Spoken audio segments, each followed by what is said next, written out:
Right, we've already talked to Himiko over here, right? Firefly, what do you think? Or did we talk to Firefly? I can't decipher his intentions right now, but based solely on that question, I would probably choose to build that dove a cage. Even if I was gonna release it back into the sky, it'd have to be strong enough to fly first. If I left it where I found it, I fear it'd never get the chance to fly ever again. Okay, all right. So you say build a cage. What did Himiko say? It looks like he really has no intention of imprisoning us. If it's just a quiz, I suppose it's fine to humor him. Back to the question. I would personally choose All right, so Himiko says to build a cage. Okay. No special reason. I do think that a fledgling should have the right to fly into the sky. But if it can't even live to that point, then there's nothing to talk about to begin with. Okay, so Himiko says to build a cage. Firefly says build a cage. March, what do you say? That guy just casually throws this kind of question at us? What exactly is his deal? I don't know. But he's crazy. Fine. I'll answer, I guess. If it were me, I guess I'd choose to build a cage for the little Charmony dove. They're all saying to build a cage, which is making me think that I shouldn't choose build a cage. After all, leaving it there, it's bound to get hurt by wild animals or something. And that'd just be too sad. So I don't know what to do. Build a cage for the little Charmony dove. Build a bird nest on the spot. But it's gonna die either way. It dies either way. All you're doing with this is you're prolonging its life, right? You're just prolonging its life. But then on this one, I don't know, man. I'm going against the grain. Okay? Himiko and Firefly and March said to build a cage. None of them said to just build a nest. I'm gonna build a nest. I am going to build a nest. Stick to the original plan and build a nest with the soft nut where the Charmony dove fell. I don't know, man. Make the decision. Here we go. Interesting. Since you've made up your mind, allow me to reveal what fate this choice will bring to the fledgling. It's gonna die either way. From what I've observed, there are at least 3 predators in that yard that prey on small birds. You didn't tell us that. The Vosicle scorpion. You didn't say that. Asdana wolverine. And the Huntington winged snake. You never told that. You never gave us that information. That could have changed my mind. Even if they shy away from humans, these animals are still near apex predators in a fenced location like a yard. In such a location, only one fate awaits that little Charmony dove. A painful death. You didn't give me that information. As for the choice you made, I am deeply sorry. Okay. Now, another let us advance decision? to the second decision. Why am I making decisions? This time, it's the story of a dream chaser.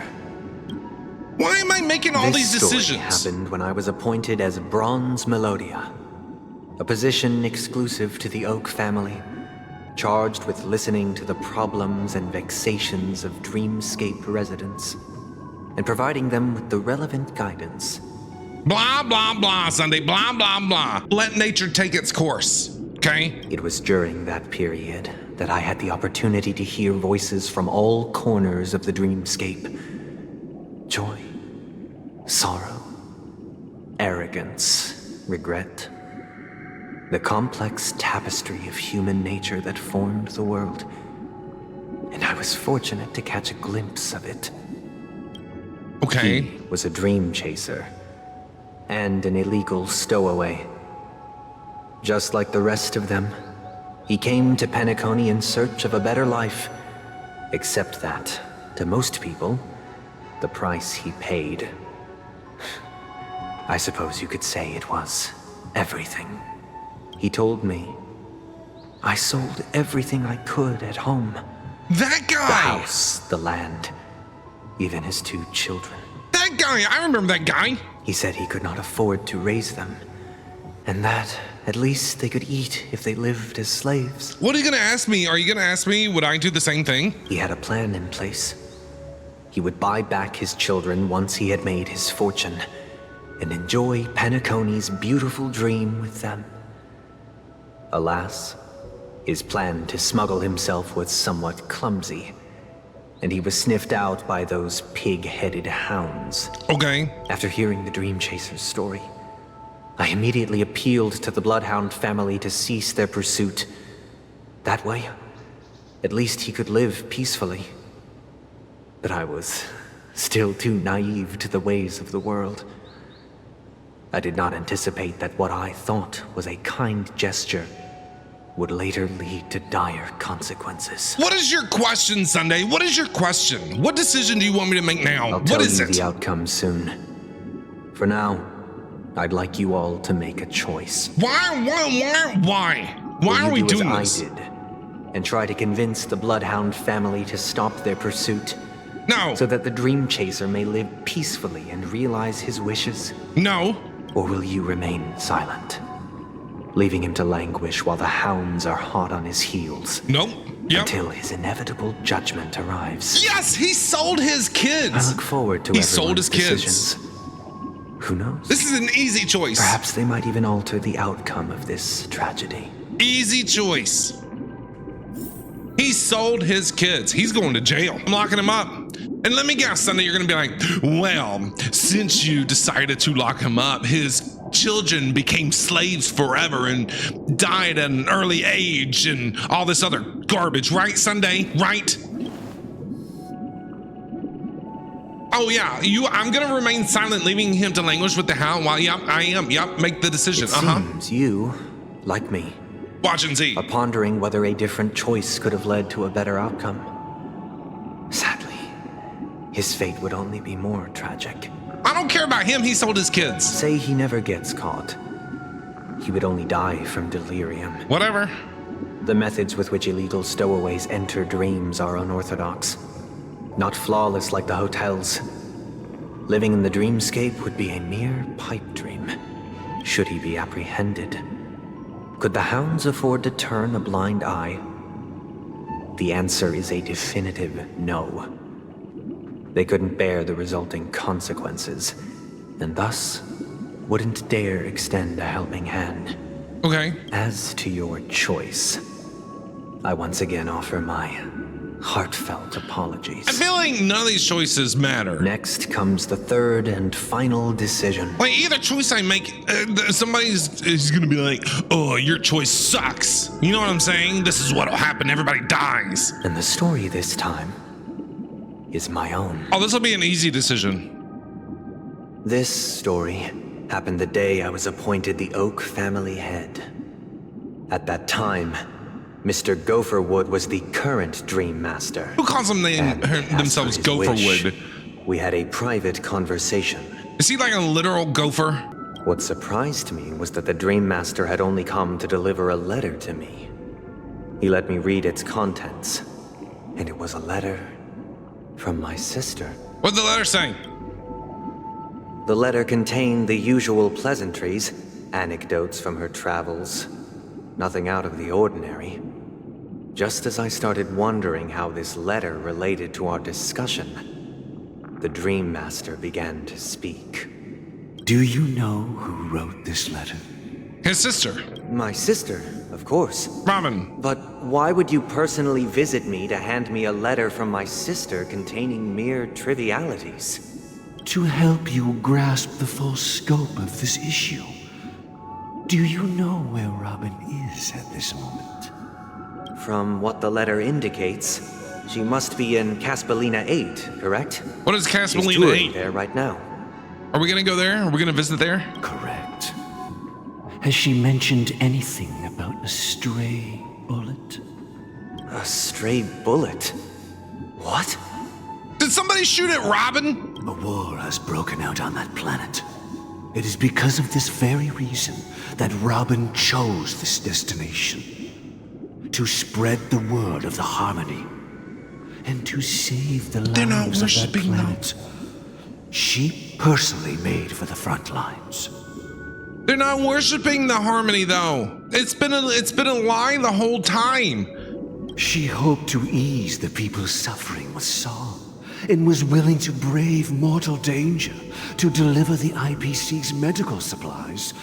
Unfortunately, stray bullets show no such compassion. My question is, how did Robin not know, right? How did Sunday and Dreammaster and all these idiots keep her from knowing what was actually going on? Wouldn't he want her to be in on this? It's his sister. It doesn't make any sense. Is she all right?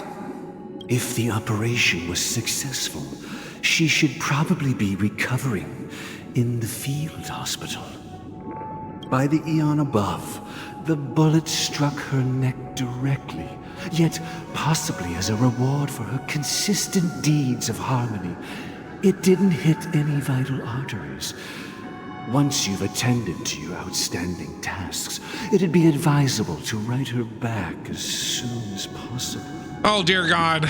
Those damned savages! I'll pack my bags right away. My gratitude for bringing this to my attention, Mr. Gopherwood. Now What is you your understand why she always wears such elaborate neck ornaments, don't you? No, is that why? Because so we can't see the scars on her neck from getting shot? What? How could this happen? Miss Robin. It's all in the past, so please don't worry. I share this in the meager hope that you will understand the harmony's limitations and predicament. As grandiose as the strong defending the weak sounds, many times, it is nothing more than wishful thinking. What is your question, Sunday? Likewise, I've prepared one last question. What? One last choice. What? But rest assured, this choice will not have any grave consequences. I don't believe you. Because this is merely a figment of imagination. A nightmare that has haunted me through countless nights. Okay. If you ever had the opportunity to make a choice like I did, would you still support Robin's journey on the path of harmony? That's what I have to answer? Just simple yes or no? Decide Robin's destiny. Why? Why am I deciding? All right, what do the others think here? Miss Robin's courage is admirable. And here I was thinking she was just another superstar celebrity. Uh-huh. But the fact that she's also Mr. Sunday's younger sister? No, I doubt he'd wish harm on his own flesh and blood, no matter how grand the ambition. Mm-hmm. Okay, thanks, Firefly. Stop Robin from going on her journey. Support Robin to go on her journey. I definitely support her. If that's what she wanted to do, look, people have a right to choose whatever they want to do with their lives, right? If I had a friend come to me and said, hey, I want to do this, I'd be like, do it, go. I support you. I might not agree. There's a difference with agreeing and supporting. I might not agree, but I'm going to support you. It happens in relationships all the time. It happens in relationships all the time where your significant other's like, hey, I'm going to go on a different career path. Me as a person might be like, okay, I might not agree with what you're, thinking or what you're doing, but I'm going to support you. March, what do you think? That happened to Miss Robin. The strong defending the weak is a great mantra, but if I had to pay such a price, I don't know what I'd do. You're no help at all. Okay, I'm supporting Robin on her journey. Okay, she can do whatever the hell she wants to. She's a grown woman. Will you make this choice? Yes. I see. You see what, Sunday? What do you I am see? now aware of everyone's stances. Raising these questions merely serves to illustrate one point. The plight of Penacony cannot be salvaged by the harmony. The true foundation for a sweet dream paradise can only be established through the order where the strong govern the weak. I know the suffering of being tormented, the turmoil of losing your way, how sorrow and even despair set in when matters don't work out. All of this causes me unending pain. No one cares. Because this is not what happiness is at all. Sunday, no one cares. No one cares. Okay? Who cares? We don't care. You're evil. We don't like you. We must teach the weak how to live a happy life. And this life isn't some noble propriety that the upper crust preaches, but in definitive terms, a way of survival that belongs to everyone. Himiko, can you give him a roundhouse kick to the throat? Like, do something. So what is your definition of living a happy life? Order. The rich being rich and the poor being poor, Human basically. Consciousness is fundamentally an illusion, a cage known as self-worth. People lured in by this illusion make mistakes, yet still ask that external influences bear the burden. When one mistake after the next permeates the masses, they become impossible to trace. Thus, the amassing of these individual cages culminate to form a prison, a place dictated only by the rule of survival of the fittest. Nature is always accompanied by predation and sacrifice. Its antithesis is known as order. Okay. Sure. That is what I want to do. Unite people's happiness under the banner of order. People can be happy on their They don't own. need to make bitter choices any longer. People are nor allowed to face make the choices. weaknesses of humanity. Look, They can cast aside their primal he's instincts pissing me off. to build a haven for mankind. He's pissing me off. He's pissing me off, man. And the reason why he's pissing me off is because people are allowed to make whatever damn choice that they want. That's how they make it through life. They make mistakes, and then they learn from those mistakes to make sure they don't make that choice again. What if... I almost dropped an F-bomb. What a moron. What a complete idiot, man. What an idiot. I make choices every single day, and you're trying to tell me that I'm not allowed to make any more choices? No, wrong. Not gonna happen. People should be able to make whatever choice they want in life.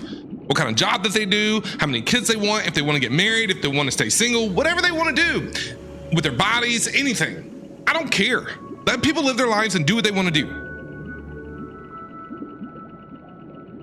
Screw you and your order, Sunday. Okay? Simply describing thoughts is far too abstract. So allow me to provide a simple example. As you all I get may you want know, people to be happy. there are societal norms like weekends and long weekends that exist on some worlds.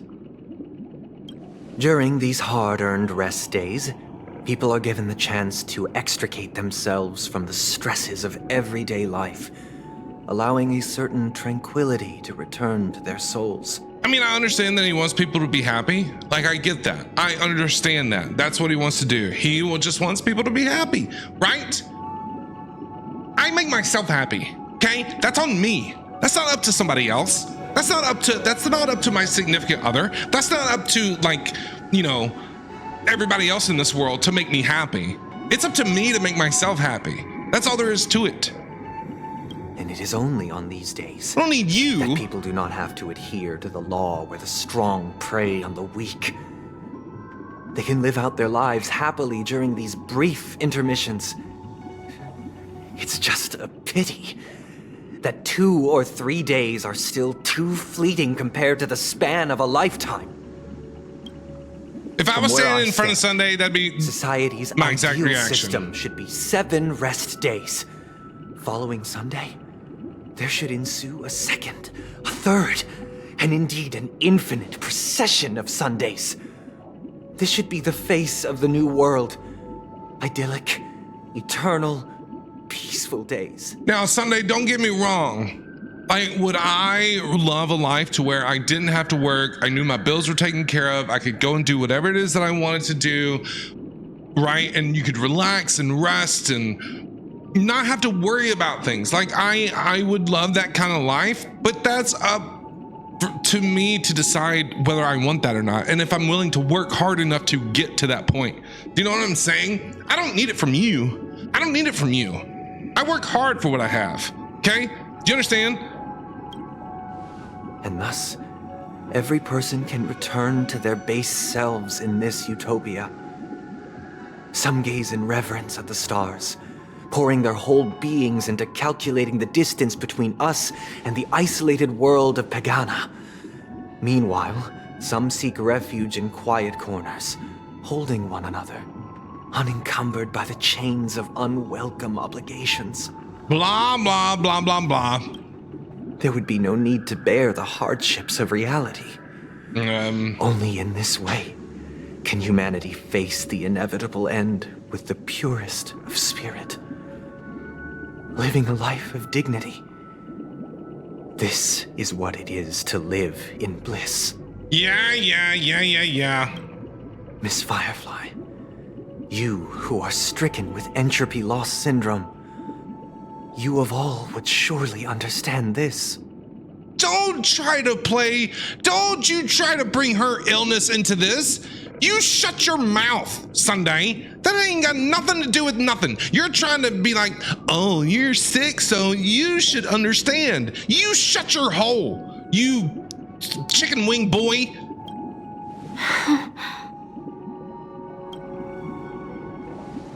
Don't do it, Firefly. Sounds like a flawless theory.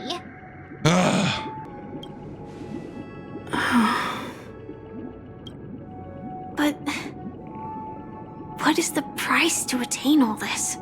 Yeah. What do you want? The cost is minute, merely a personal and eternal sacrifice. What? If this paradise is to be maintained for everyone, someone must remain trapped in solitary awakening until the end of the cosmos. Well, that doesn't sound like fun. Awakening. Which means that this so-called paradise is still a dream.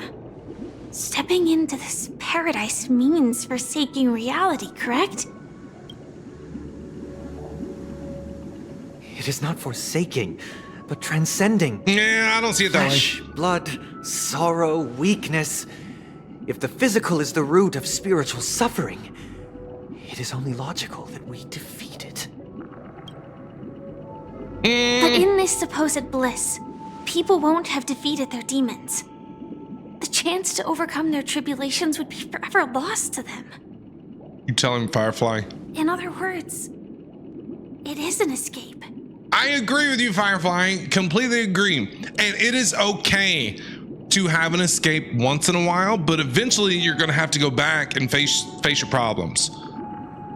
I look at this stream. I've always wanted this stream to be an escape for people, to be able to just forget about their issues, forget about their problems for 4 hours, 5 hours, or however long that you hang out here. We're a welcoming community. We're inclusive. We're positive.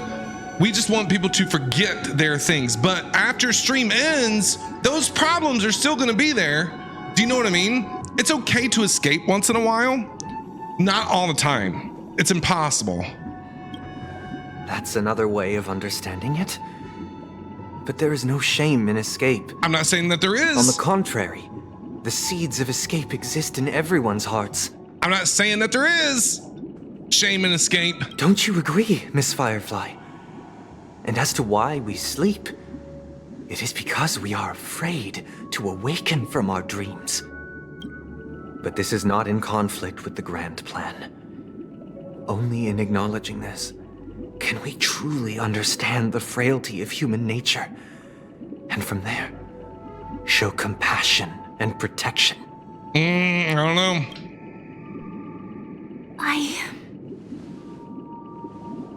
I admit that you are a born leader. Your perspective on humanity brims with pessimism. Yet you express compassion for all, even when your heart pities them. It's okay to be compassionate.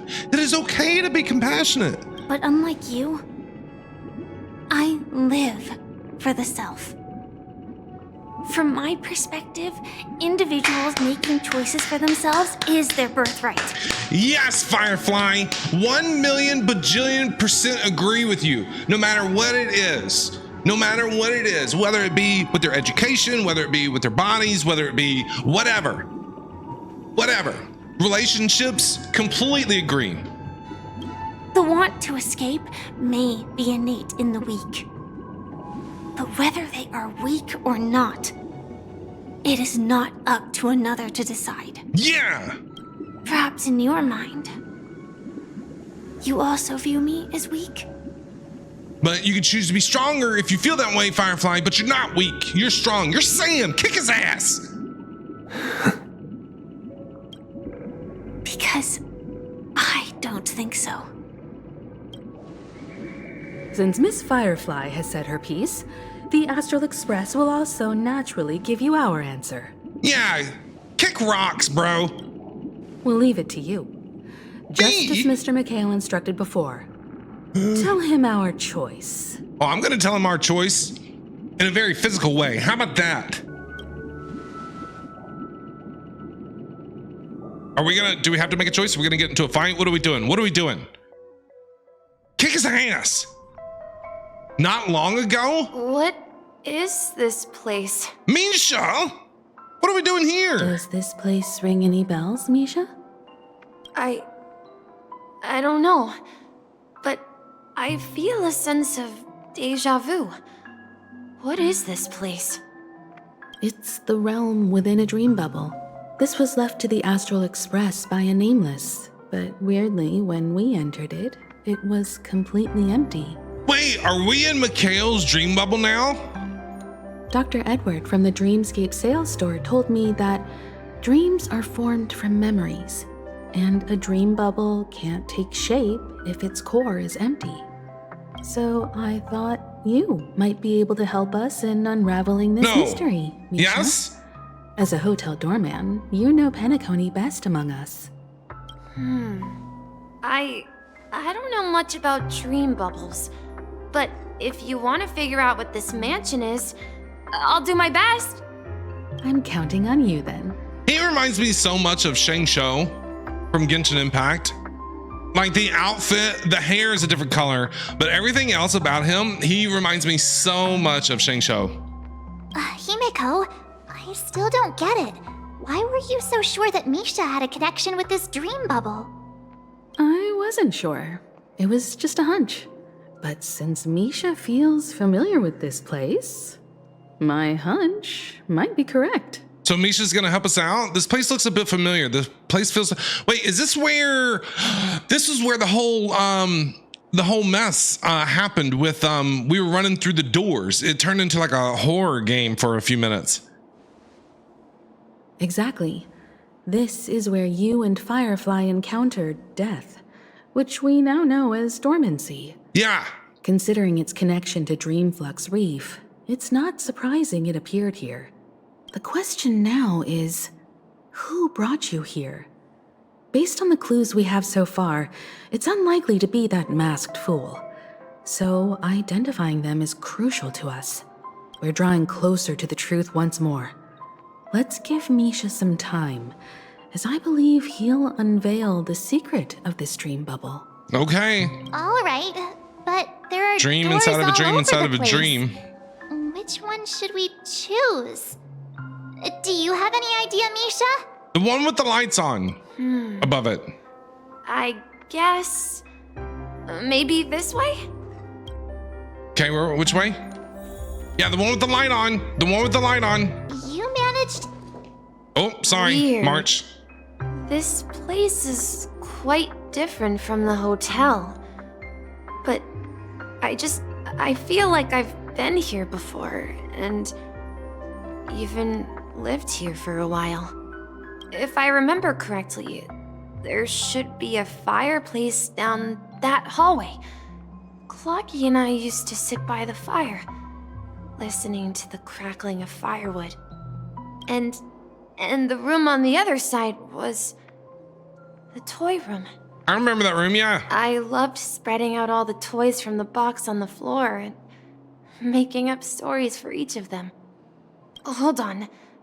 This doesn't make sense. Didn't I grow up in Dreamflux Reef? So, what is this place? Wait, is this hotel in Dreamflux Reef? Where is this hotel located? This could be a case of amnesia. Don't worry, Misha. It's common for everyone to forget certain aspects of the past. Those memories haven't vanished. They're just lying in the depths of your mind. We can surely get them back. We're trying. Since this place seems familiar to you, why don't we explore a few more rooms and see if you can recall anything more? Yeah, then let's check out the rooms I just mentioned. Okay. The toy room and the fireplace room? Sure. I heard some noises from the room. Origami Bird? That's a friend of mine. You and Origami Bird are friends? Origami Bird. Yeah.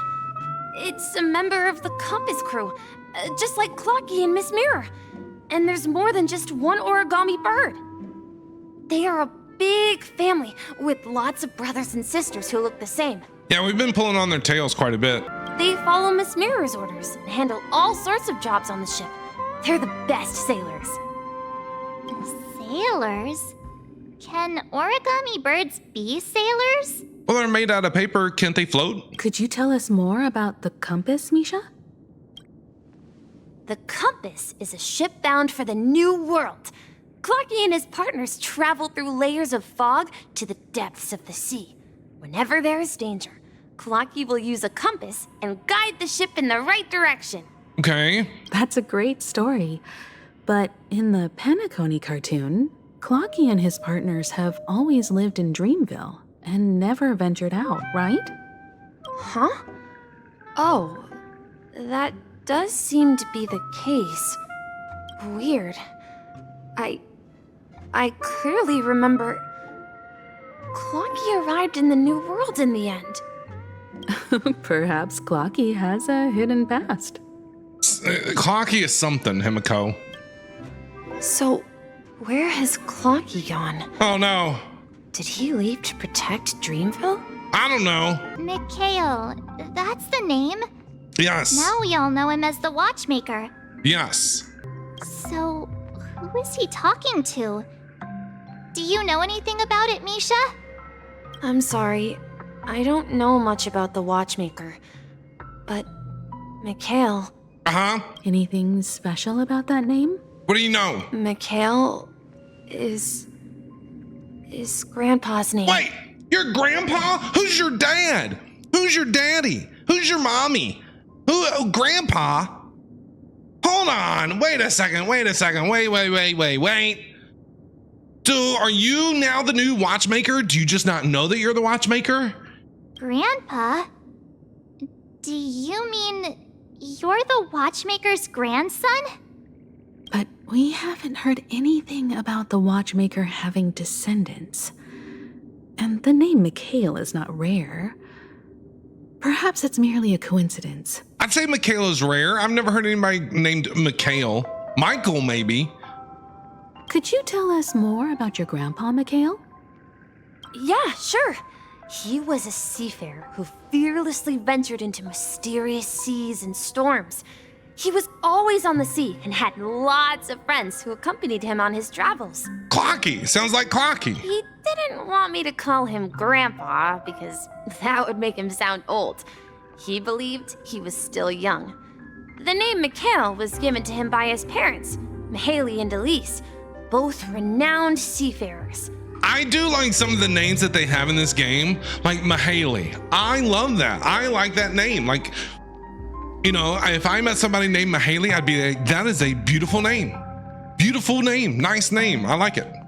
Every time Elise. he came back, he'd share his logbook with me and tell me about his adventures at sea. I want to become a great adventurer, just like him. It appears that the seafarer has nothing to do with the Watchmaker. So, perhaps it's just a coincidence? Nothing in this game is a coincidence, March. So, where is your grandpa now? He went off on a new journey, and it's been quite a while since I last saw him. Ask about his parents. Who are your parents, Misha? I think Are we not gonna ask about his mom and hear the dad? sound of water. Oh no, the voices are back. You once mentioned there's a magnificent fountain up ahead. Oh God, the hell is going on in here? Why is there a fountain in the middle of the Water damn room? resembles a precious jewel embedded in the dreams of all seafarers. Every time I gaze at the shimmering lights beneath the waves, it feels as though I'm back in this place, standing by your side. Have you recalled anything, Misha? Yeah, I saw these sentences in Grandpa's logbook. He used to say that despite the perils of the sea, whenever he stood on the deck in the afternoon, overlooking the sparkling waves, he would think of this fountain in front of his house. He often said that those moments felt like returning to his family's side, and the difficulties at sea didn't seem quite as challenging. You know, I quite understand such sentiments.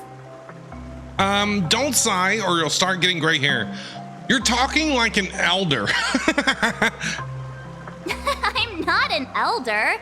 I was just being a bit sentimental. Sure you were, March. Sure you were. Perhaps every adventurer far from home carries a fountain within their soul.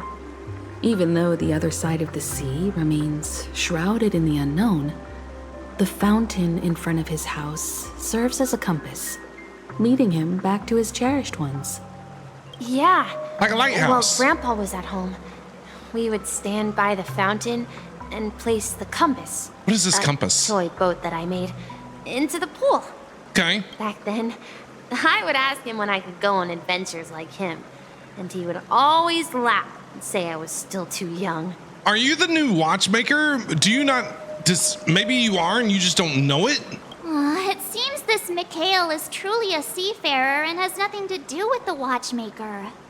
Yeah. Based on Misha's recollections, the scenes in the dream bubble appear to be his childhood memories. Yes. But this raises more questions. According to Misha, he was clearly born on an oceanic planet and led an ordinary life, with no connection to Penacony at all. Could this be some sort of metaphor? Metaphors? Perhaps the sea refers to the memory zone. Oh God, more metaphors. I'm sorry. I don't know, but Poor my Misha. memories keep pouring out uncontrollably, like water flowing from a fountain. Poor Misha. Perhaps I'll remember more things if we go further. Okay. It is. Oh God, Clocky, shut up! No! Oh God, I The can't, Clocky. atmosphere in this room feels totally different. Ugh. Misha! You finally come! Oh God, Clocky, TikTok. Clocky, you're here! Huh. Yeah. This is the room where we first met each other. Are those books on the bookshelf logbooks left behind by that seafarer? Yeah. Whenever he came back, he placed a logbook on the bookshelf in his room. They contain records of his expeditions to every corner of the world. Okay. He described our world as a fountain. At some point, the sea started to gradually swallow up the land where people lived. To ensure that everyone had land to settle on, he had to continue exploring the sea and search for the source of the rising seawater. On that day, he called me to his study, telling me that he was embarking on another journey. However, I could sense the gravity in his expression. It was the same look I had seen on my father's face Tell me about your dad. before his final voyage. Tell me about your dad. Where did he go? I asked him if I could go with him, but he said that my adventure lay elsewhere and told me to stay home and patiently await a certain sound at the door. Wait, maybe they didn't want him to go because they knew he was going to be the future watchmaker and they were protecting him so that way he didn't get into any trouble. What sound? He told me about a vast ocean in the sky, an ocean of stars. Yep. He spoke of a train that transports children with a desire to venture far away, Hey, that's what we do. traversing the sea of stars without ever stopping. That's what we do. He said that he knew the crew on the train, Wait, was he a nameless? and that he had asked them to take me along. He said the journey I had always dreamed Wait. of would start there. Wait, your dad is a nameless? A train? Could it be? Wait, who's your dad? It's Oh, they told us. Astral No. Express. I remember now. Grandpa's friends are a group of nameless who came to this world to resolve a disaster caused by a star. What? Grandpa's friends, us? Then, he gave his pocket watch to me. It was his cherished treasure, appearing in every one of his adventure tales. He explained that difficult times were ahead, but assured me that the watch would guide me. He said, as long as I kept moving forward, I'd eventually reach my desired destination. And then, it was as if I heard You heard what? the distant sound of a train whistle Choo-choo. echoing throughout the room. Yeah. Exactly, Misha. And then we followed that whistle, didn't we? Yeah. I think I can still find the way we took back then. Okay. What? Going into the dreamscape. This is it. This No. Oh no. is my Oh, we room saw of this. clocks. Oh, I remember seeing this and we were like, what the hell's going on in here? While I spent my time waiting for Grandpa to return from his voyage, Walter gave me this workshop, Walder. and it became my secret base. I thought Misha was just a bellboy. He has turned out to be a very important part of this story. Here, I learned how to repair clockwork and gears out of my fondness of precision mechanics. In my dreams, I was the captain of the compass, embarking on adventures with my companions, Clocky and Miss Mirror, in search of the new world. I was born and raised here. So, this building in the dream bubble is your childhood home? Yes, but not exactly. To be more precise, this dream bubble itself is my home. Looks like you've remembered everything now. Dream Bubble itself is his home? So is he not real? Is that what he's saying? He's a dream? He doesn't exist in reality?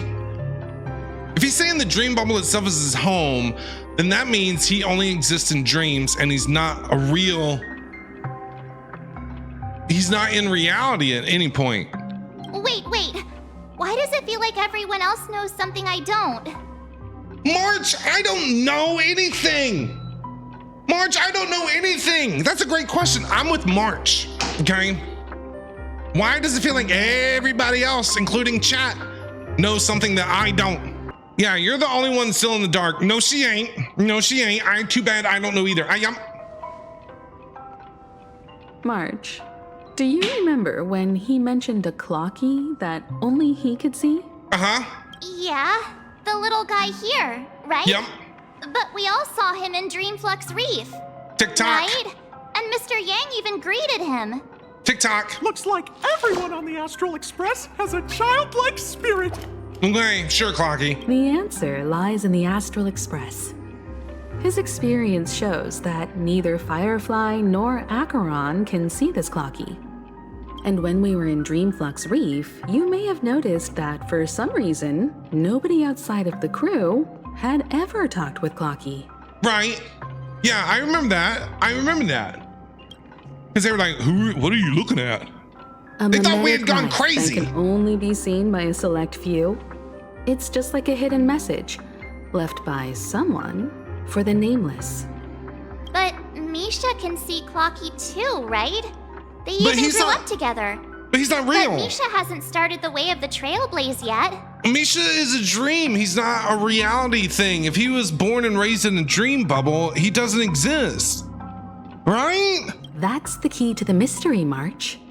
Now, take a moment to recall. No. Have you ever seen anyone outside of the crew interact with Misha?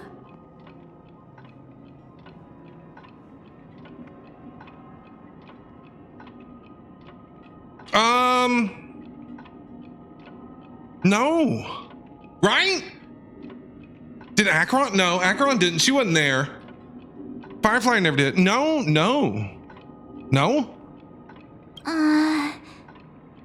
Wait. No way! Why are you asking me to remember stuff him ago? That's the answer, March 7th. This dream bubble is the place where I was born. And I'm a dweller in this dream. Just like a memory zone meme. Okay. But wait. Does that mean like where we've been meeting Misha? Because he can't exist outside the dream, or can he exist outside the dream bubble? Have we been inside this dream bubble this whole time? I should have stayed here and waited for you. But when reality and memories merged, I unconsciously pushed open that door and left the bubble with Clocky. Oh, it's hurting my brain, man. So it's not that the Watchmaker's dream bubble is empty, but rather the stuff inside ran away? And the whistle you heard was the sound of the express arriving at Penacony? But if that's the case, how is Misha at the hotel? That doesn't make enough sense. That doesn't make any sense. How was Misha at the Reverie when we first got to Penacony? He shouldn't have been there. If he was born and raised in this dream bubble, he wouldn't exist in reality. The Reverie is reality. He shouldn't be there. That's one way to see it, but I believe there's a longer story behind all this. It's best for Misha himself to explain all the details. How about we start with your name? Now, should we call you Misha, or... Watchmaker! Thank you all for helping me rediscover my true self. What? Now, please allow me to reintroduce myself. What? I was born on Lushaka, in the Presmere system. Adopted by seafarers Mikhail and Char. You were adopted. They gave me a treasure. A name that carried their hopes. Hey, who are you? Mikhail Char Legwork. You're Legwork? Or simply, Misha. You're Legwork! What in the hell? What? You're the Legwork that they were talking about over at the grave sites. Right? You are a member of the, but you're not real. You can't be. No, that's not right. Wait, if they adopted you from somewhere else, does that mean you're real? Or are you not real? Because you said you were born in this dream bubble. That doesn't make any sense. I'm confusion. Complete confusion. You are Legwork. If you prefer, you can call me by a more familiar name. See? The Watchmaker. He is the Watchmaker. So, you're the Watchmaker himself? Oh, dear God. Unfortunately, that legendary figure is no more. But if he was adopted from another Only place... a reflection of his life. As for the child who has been with you, he's the innocent protagonist of Misha's childhood dream. A friend of Clocky, a young apprentice, and a future mechanic on the Express. So it's a young Legwork in this dream bubble. And this also marks the beginning of his But journey, how? devoted to the Trailblaze. That doesn't make any sense. If Misha was in the Reverie, which is reality, as a bellboy, how is that possible if Misha only exists in the dream bubble? At the end of the journey, I left this little flame, which I so cherished, in my deepest dreams, hoping to pass it on to the nameless of future generations. That's us! However, he somehow left the dream bubble and forgot all about his task Okay. I apologize for all the confusion this caused. How did you leave the dream bubble? That's a convenient way to explain it, Misha. Very convenient. I just left. I don't know how, but I did. I got out of here. How? Nobody else can. Because he was born with a desire to trailblaze, wasn't he? I don't think Misha has forgotten his role as a guide. He remembered it, and that's why he mistakenly appeared as a hotel doorman in his dream from the very beginning. Because we were in my dream. Oh my God, Inception's happening. Oh dear God. Oh yeah, okay, so no, that can be right. Because the reverie wasn't in the dream yet. But inside the dream, he was Misha, but outside the dream, he had gotten out. Misha, did you apply to be a bellboy? Like, did you get out of this dream bubble and just got lost and said, I think I'm gonna go find a job. I'm just gonna go apply at the reverie and be a bellboy. The one who brought our unconscious friend here must have been Misha. If that's the case, we encountered the Watchmaker's legacy from the beginning, didn't we? Well, I have a sarcastic friend who says I always take big detours and end up back where I started. Perhaps that's what every nameless has to go through. But in the end, you found me. Accidentally. I'm sure you're all wondering what my legacy is. I believe my hound has mentioned the Stellaron and my wealth. Yes, the hound, your hound. Are you talking about Gallagher? If I may apologize, the Stellaron part is real. As for my wealth, however, it's nothing more than a baseless rumor. I left my homeland as a child and embarked on the journey of Trailblaze. So he was part of the Astral I traveled Express? to various Nameless? planets. Yes. Until finally reaching Asdana, where my friends and I built the original Penacony and fought for its future ever since. Okay, I get it now. I've been moving forward all my life, doing what I could to overcome the obstacles in my path. But ultimately, my journey reached its end, and I left behind no possessions worth entrusting. So, if you ask what's left within this worn-out train engine that can be called a legacy, I suppose it's the things that are still burning in the engine's furnace. Now that you're well aware of the current situation of Penacony, I certainly hope that you'll help me get this world back on track. I'll try. But I'll leave that decision to you. More decisions? For the path of Trailblaze is never paved by others. All I have for you is a story Ooh, and two gifts. he's gonna give us a present. I want to give you my pocket watch. Okay. It has accompanied me throughout my long journey, guiding that naive child forward, and has been Wait. blessed with the presence of so many great people up to this day. Wait, is Misha about to die here in the dream bubble? If he's given us the pocket watch. And my hat, too. What am I The gonna one do with who that? navigated for me placed it on my head and planted a fanciful thought in my mind. The Trailblazing Expedition. Okay, never end. okay. How come Pom Pom hasn't told us these stories? Now, it's time for you to make your choice. What am I gonna do with your hat? Once you've made up your mind, open that door and enter the long dream of an old man. Okay, watchmaker, Mikhail, Misha, whatever your name is. I'll be waiting for you at the end of this corridor of time. All right, we'll see you in a bit, I guess. All right, everyone, let's make a decision. We're gonna be the new bellboy. He gave him his hat. We're gonna go work at the Reverie. Although I don't think anyone will have any objections. That's my decision. I choose the Trailblaze. I want to witness the leg. I object. I kind of want to say object just to hear what Himiko's got to say. So. Oh, come on. Stop joking at a moment like this.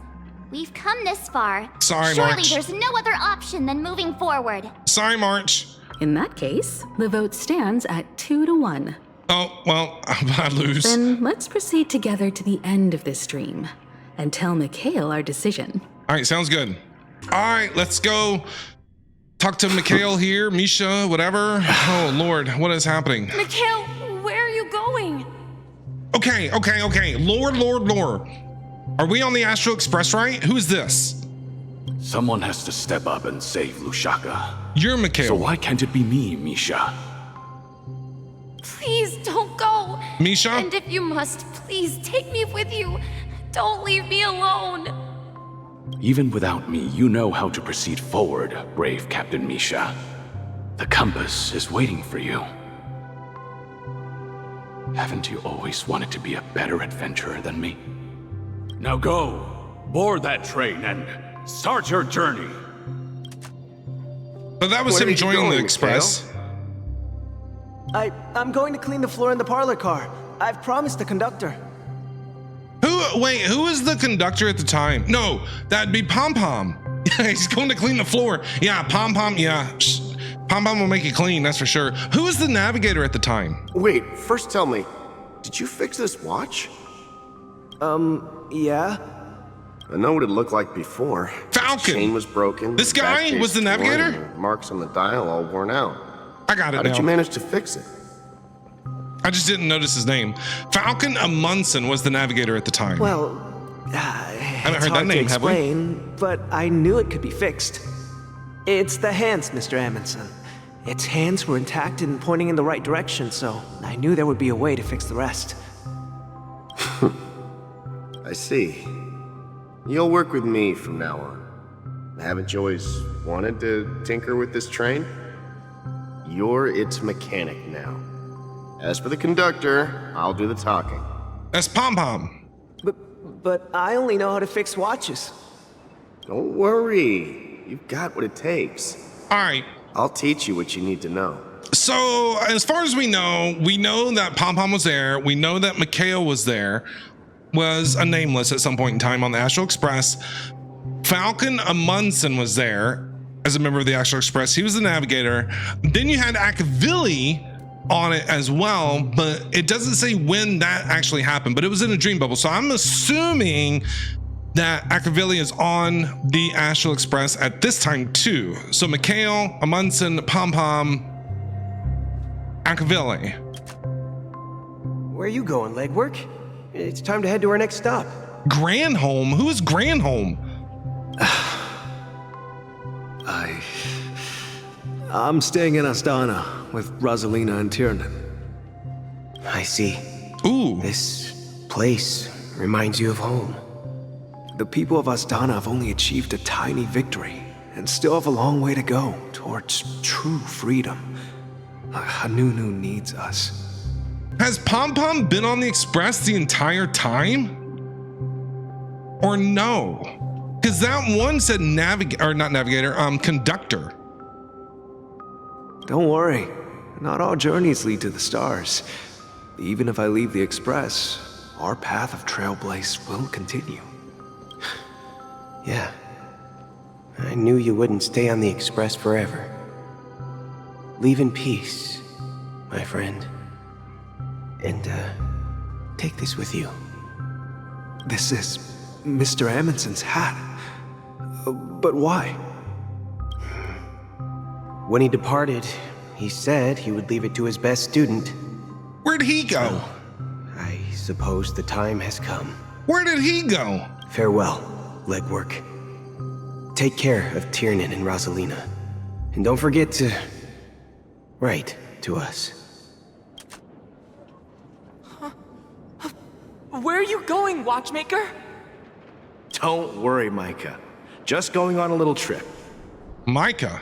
Someone has to be at the forefront of the interstellar frontier, and I'm the only former nameless in Penacony. So why can't it be me?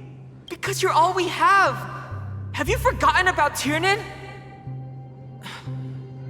The cosmos is way more dangerous now. What will happen to Penacony if we lose you too? Micah!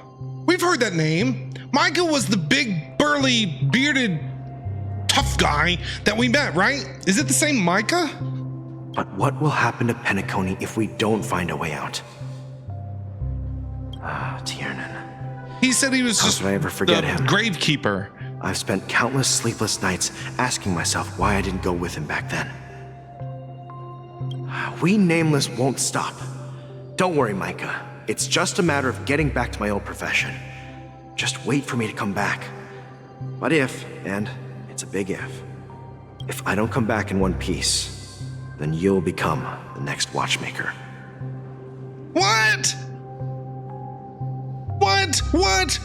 What? Where are you going, old man? Gallagher's in this too. Oh, you're here. Answer my question. What are you up to? Relax, Gallagher. I just came up with a great Lord. idea. Wanna hear it? So is Micah the new watchmaker now? Oh, come on. Aren't all your ideas just ways to get yourself killed? I may be blunt here, but you're the last remaining hero in Penacony. If you die too, the secret of the Stellaron will go to the grave with you. No. Yes. I'm afraid there's no way out in Penacony, so I'll have to consider alternatives beyond Asdana. We'll organize a festival using the Watchmaker's legacy as a facade, and send invitations to the entire cosmos to gather people here.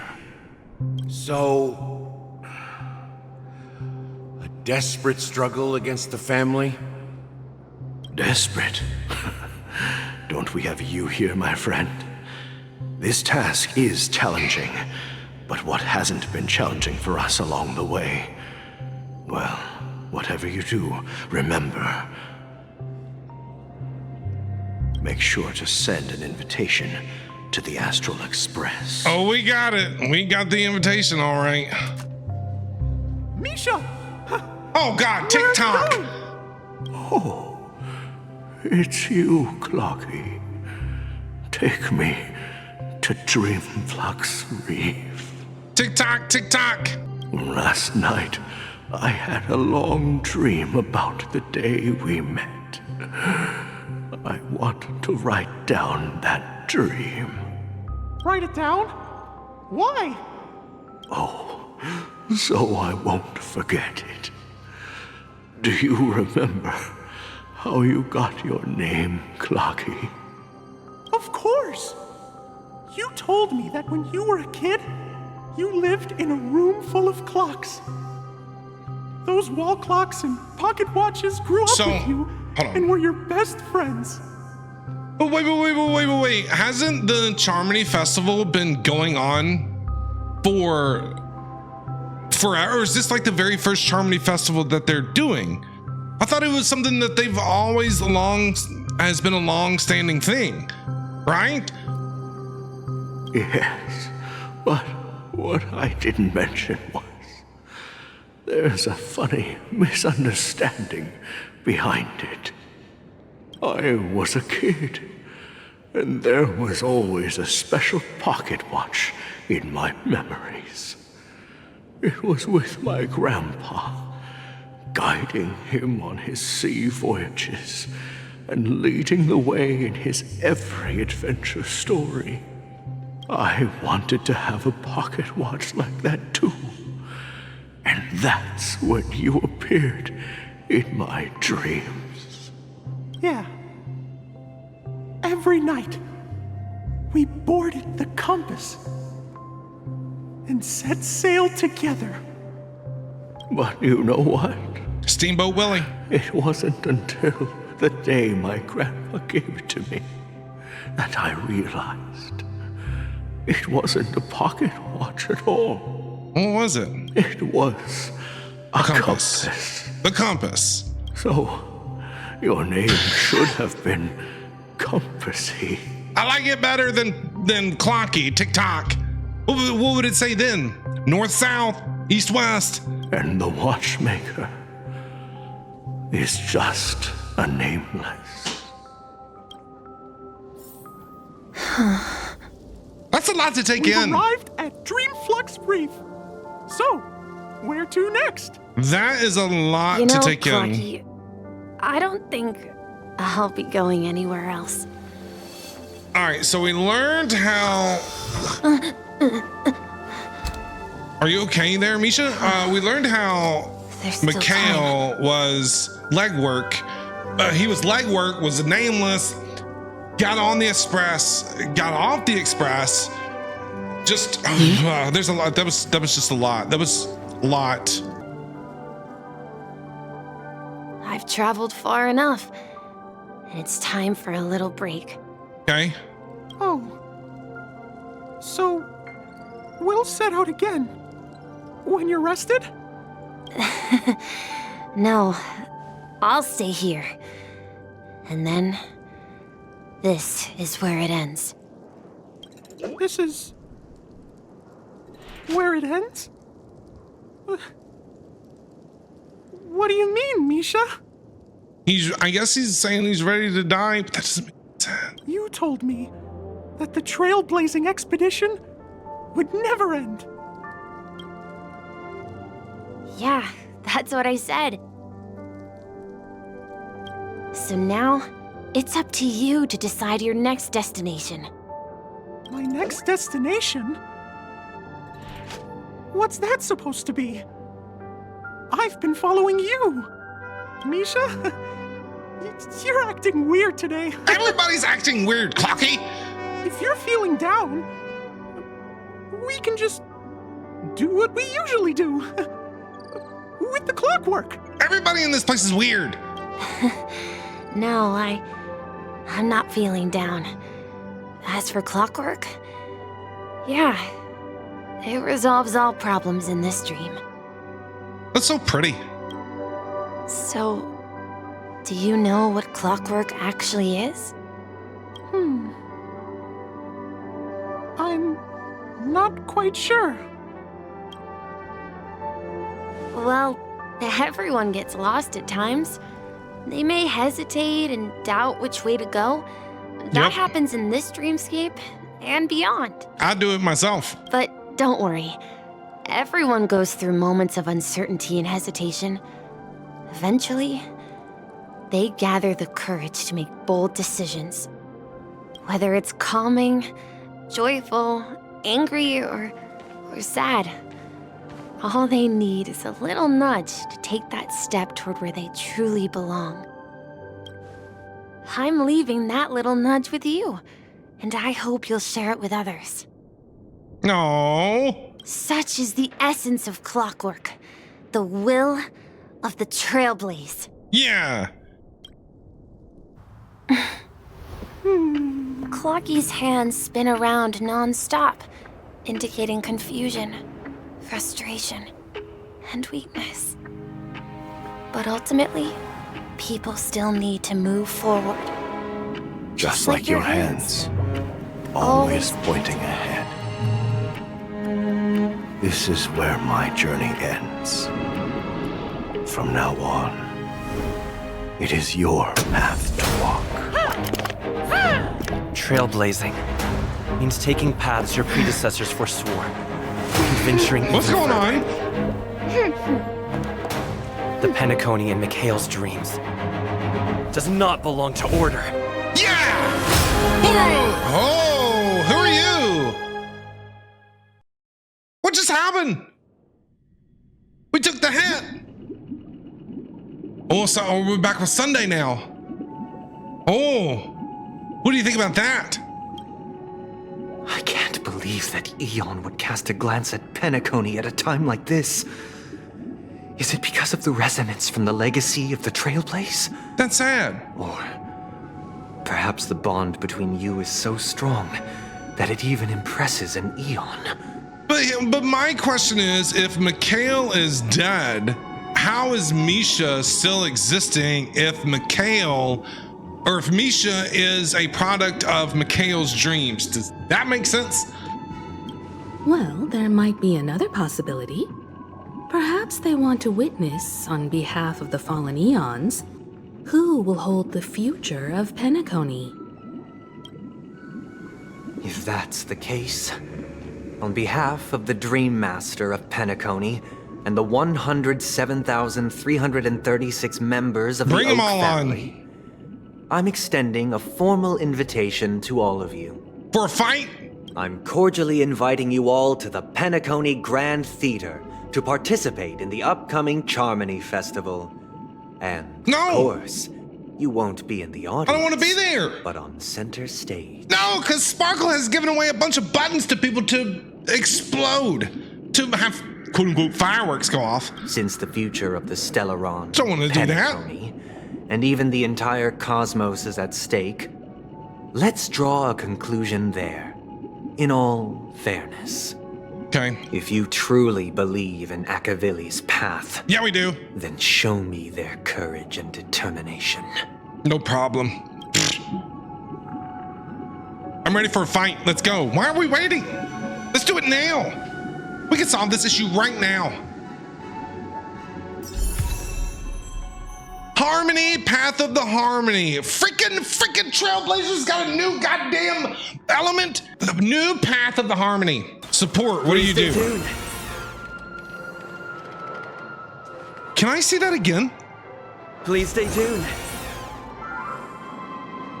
Does he think he's like freaking Michael Jackson or something? Hee hee. Just kind of, that's what he ought to do. He ought to go. Please stay tuned. Hee hee.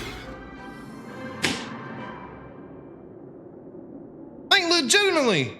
He like grabs his crotch and throws his hand up and... Does that mean he wants to fight us during the Charmony Festival? That's what it sounds like, March. I'm afraid so. That's what it sounds like. This is weird. Aren't Arc villains usually plotting some dirty conspiracy in the end? But he actually said something like, in all fairness. Could it be that he's underestimating us? Probably. Well, in my opinion, Sunday is deeply committed to his own philosophy and genuinely wants to prove that the Order is right. I sensed a strong conviction and a desire for dominance in him. Maybe he won't accept the outcome unless he wins fair and square.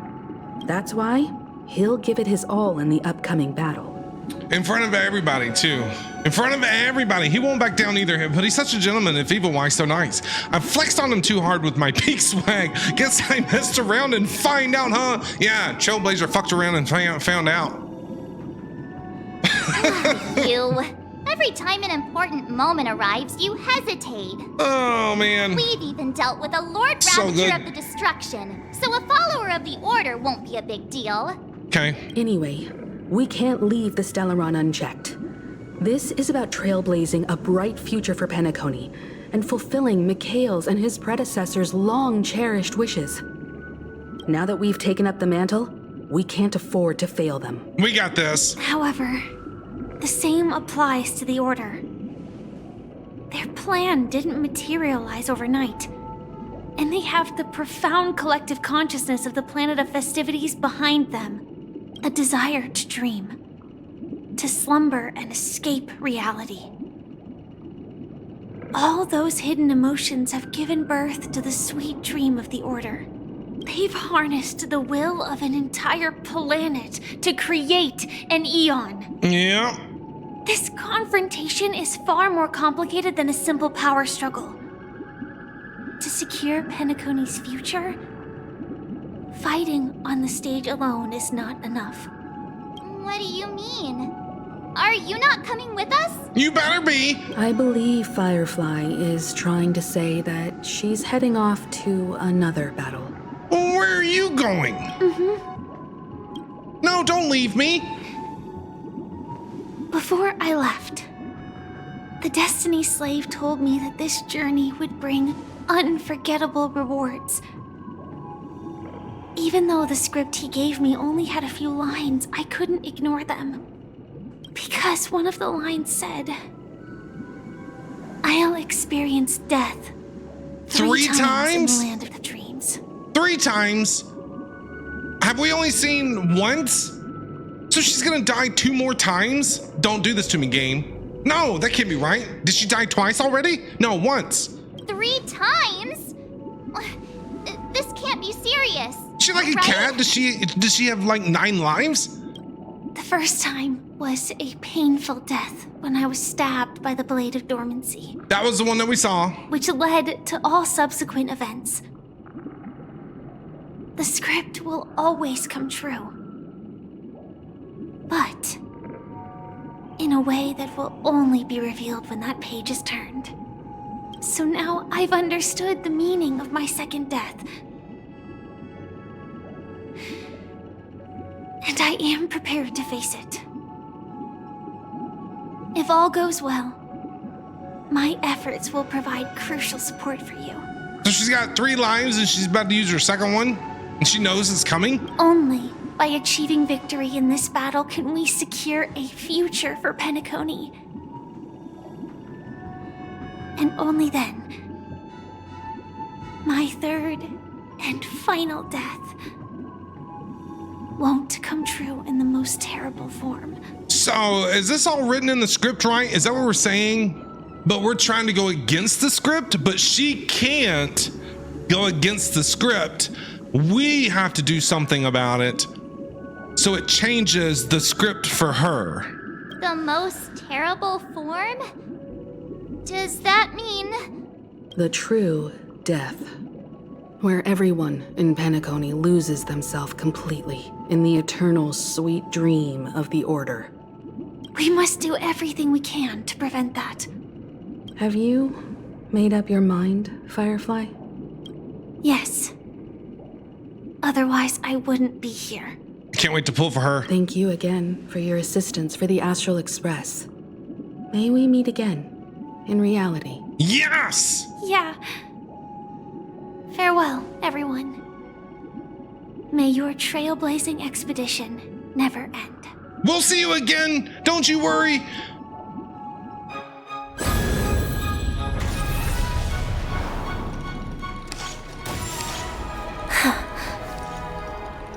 I dreamed of a scorched earth. Everyone, are you ready? A new shoot sprouted from the earth.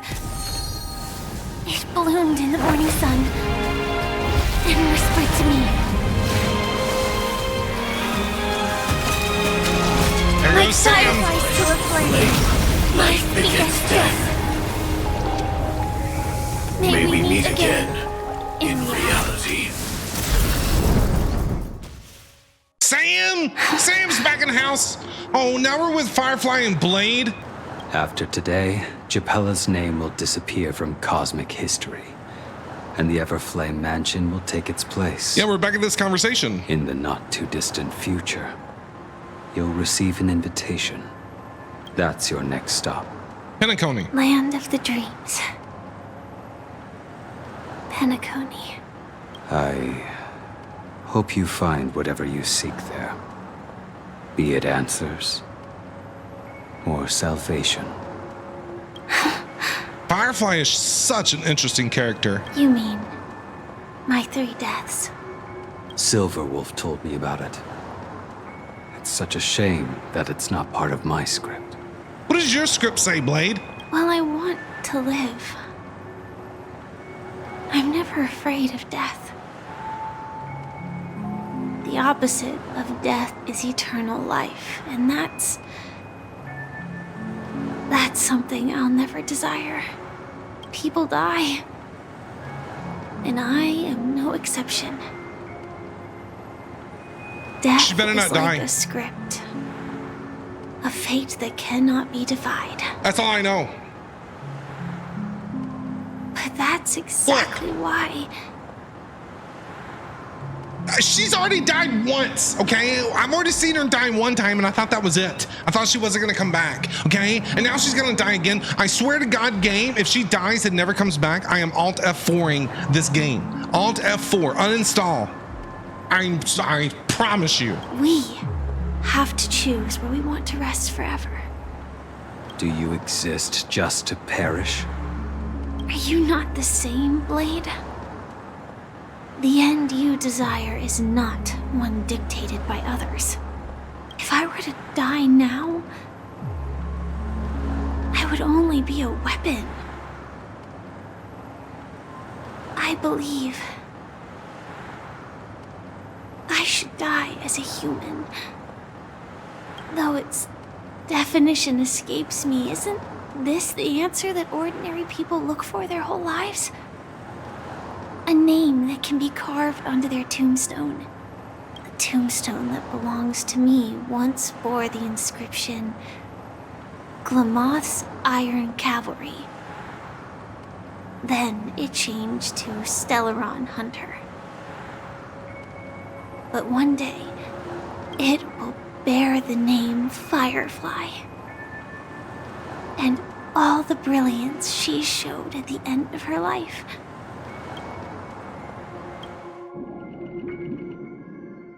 I'm not going to be able to deal with this, man. I'm not going to be able to deal with this. Quite unexpected, old man. Who would have thought your crazy plan would actually work? Do all you nameless fools just act on a whim? Yeah, you think you know what we're doing? We know what we're doing? We don't know what we're doing. I can sense that this false sweet dream is coming to an end. The nameless may be young, but they had the ability to achieve this goal. Just like you did in your time. It's a shame you won't be able to see it firsthand. Maybe I won't either. Anybody not care about the dead body that's sitting in the chair? Was seen through, it ceases to exist. Does nobody care about the dead body that's sitting there just rotting? He's probably got rigor mortis by now. Okay, he's been sitting there for a while. All right, I'm just saying. Do we... Nothing? Yeah, not just those nameless. Even Mr. Wings is just like you. Stubborn, won't listen or give up, no matter what. Well, fate is unpredictable, I guess. Mr. Wings. If we weren't bound by those cursed Someday, right? paths, maybe we could have had some good talks. But in the end, we managed to do it. And now we can find solace. Remember how those idiots cursed us? They said, "Go to hell, you worthless traitors." Well, I don't know if they really meant it, but if longing for freedom means going to hell, then I'll be joining you soon, you fool. Gallagher's ready to go too. Let's get together and have supper again in hell. Sounds good, Gallagher. Oh, I almost forgot. There's one more thing. Here's to you. A glass of hello and goodbye, Trailblazer. To the imperfect tomorrow. Gallagher getting deep. It's warm here, isn't it? Where are we at now? Where does You're she lucky come to we play? Found shelter from the rain. Let alone fresh berries in this desolate place. I was just following the scent of life. It's particularly strong in a place like this. It's a shame these berries don't have much flavor. Seriously? In case you didn't know, this fruit is pretty juicy. The only downside is that when you chew it, it becomes extremely spicy. We like spicy. Have you lost your sense of taste? I can still taste certain things, like a faint sweetness. Before coming here, I stopped by a place called Orkron. Orkron? It had barren cliffs and nights lit by bonfires. Burgundy snow would fall from the sky, and when it landed on my tongue, it tasted like raspberries. The flavor wasn't exactly sweet, but it left a lasting impression. When I think back on my past, I realize that what's tying everything together isn't the big events, but rather these small yet unforgettable moments. What does this have to do with anything that's going on in Penacony right now? Does it have anything to do with Penacony? Don't worry about it. Losing oneself is a reality that every self-annihilator must face. At least I haven't completely lost my senses and memories yet. Well, congratulations on adding another footnote to your journey. By the way, are you always alone? No, I had a companion in Orkron. She's a short, nameless girl who aspired to explore IX. She always said she'd walk a path deeper and farther than Akavilis. Who's the short, nameless girl? Quite an ambition for such a small girl. So, what happened?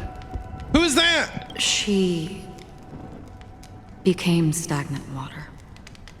Well, my condolences. Condolences. I don't need them. The girl left with a smile.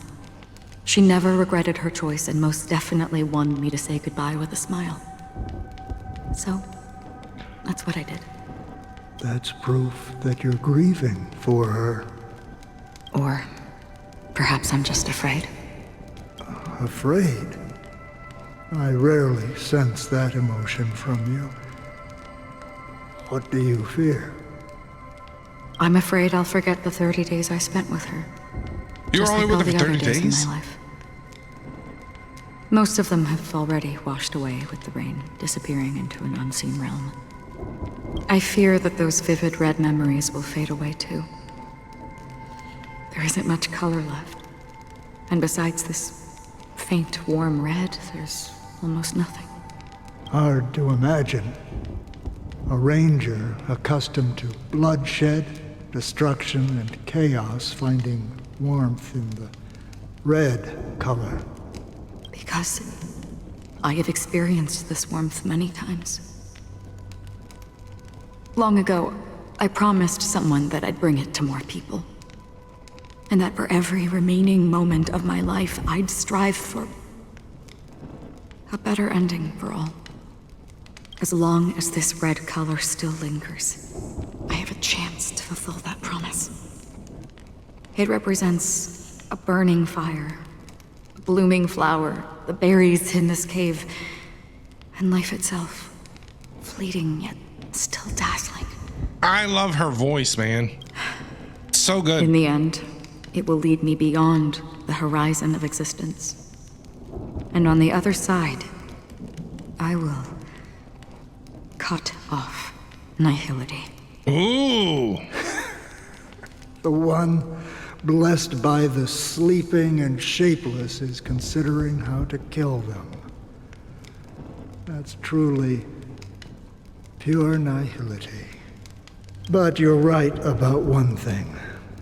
After spending so much time near this stagnant water, only when I look at this vibrant red fire do I realize that I'm still alive. When will this rain ever stop?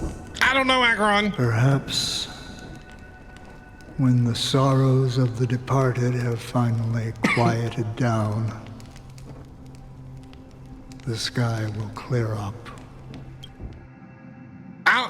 4 system hours? How did we go from like 10 to 4? Have you heard of a planet named Biaris Comandros? No. Hung? No. It's one of the Paradise Kingdoms under the influence of the Harmony. A sought-after wonderland for the inhabitants of the Dardanu major and minor systems. Half an Amber era ago, the family held an unprecedented festival there. And after that, everyone on the planet became part of the family. It's like a cult? Do you think the same thing will happen on Penacony? Yes. Or how else can we explain it? The family deliberately used the Watchmaker's invitation to keep all the Pathstriders here, but banished the Emanator of the Nihility. Uh-huh. Because of the nihility, I'm rarely affected by the power of other paths, but somehow I can unconsciously infiltrate them.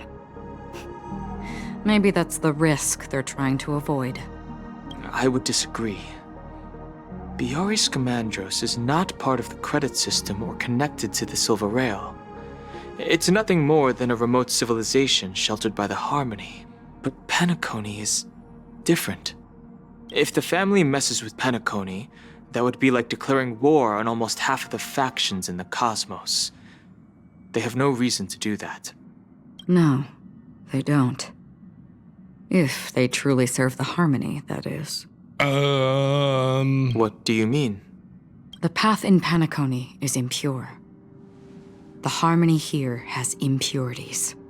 Do you remember the ancient swarm disaster? Tazeront, the propagation, brought endless havoc to the universe, and it eventually evolved into a fierce battle among all eons. Okay. 2 paths lost their eons in that war, the propagation and the order. Coincidentally, their downfall is related to a certain eon. Okay. Shipe, the harmony. Legend has it that they participated in the crusade against the Imperator Insectorum and devoured Anna the Order for unknown reasons. Right? Holy forgaroni. So you're saying that the 2 leaderless paths are working behind the scenes? Holy forgaroni.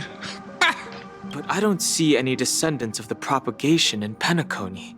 That was great. Could it be that the remnants of Beyond the Sky Choir are hiding within the family, trying to resurrect a fallen eon? There's so much going on in this whole thing. It's going way over my head. So many big words: propagation, Penacony, Beyond the Sky Choir, the family, eons. I can't say for sure, but they're How can people definitely keep planning up? something for the Charmony Festival. Boo, now, this is getting way too complicated. Is this why you want us to leave Astana right away? Are you giving up? The Charmony Festival will start soon. There's one thing that I need to confirm no matter what. A warp jump is the best way to do so. Who are you gonna leave us behind? Time is running out. I have another plan. What is it, Don Hung? What is your plan? Boot Hill to start. Are you What? thinking of using the Jade Abacus of Allying Oath? What is that? Exactly. The assistance from the Lawful Cloud Knights would be enough. Lofu Cloud Knights are getting involved in this? Think it over carefully. You can only use that once in your lifetime. I have considered it thoroughly. My companions are... they're also once-in-a-lifetime treasures. Look at Don Hung. Aw, hit me right in the feels. Now what? 3 system hours. Oh God, okay. We're counting down. And now it's Sunday. Are you the only one here, my child? The Nameless is quite the diplomat. Our secrets have spread like wildfire within the family. And IPC starships are gathering towards Astana. This is a crucial moment for us. So, where is the Chosen One who harmonizes the varied sounds? Shoes up your ass, you know. What do you mean, Master? I'm right here in front of you, aren't I? What? You can't sing. You know, she was supposed to be the star of the Charmony Festival in our plan. But the plan has changed. As her brother, I know she doesn't want to sing for the Order. So I'll take her place. No one wants to hear you sing. You've always been wise beyond your years. What's it gonna do? I'm sure you understand the consequences of your choice. Are you gonna be the Eminem of Star Rail or what? If you consider this a betrayal, well, there can't be 2 suns in the sky. I'll step up and take down the other sun if necessary. I swear to God, if he comes up on stage with a microphone and starts going, yo, yo, yo, I'm gonna freaking lose it. Do you believe in karma? If karma exists, then everyone has their own karma. It does exist. You have yours, and I have mine.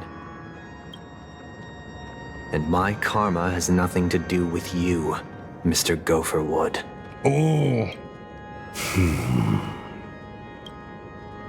All right. Since you're willing to sacrifice yourself for her, I'll grant your wish. Well, The compromise came sooner than expected. Why? You and your sister were born as twins of the Order. And one of you is destined to follow this path to the end. And I guess that would be Sunday, right? Is this part of your plan? Sunday, you got groomed, bro. You got groomed when you were a kid. Gopher Wood is a groomer. Kick him in the face, Sunday. Wait, what are we doing? Of course. You're still as clever as you were when you were a child. Kick that bird in the face. The opening is near. Go, my child.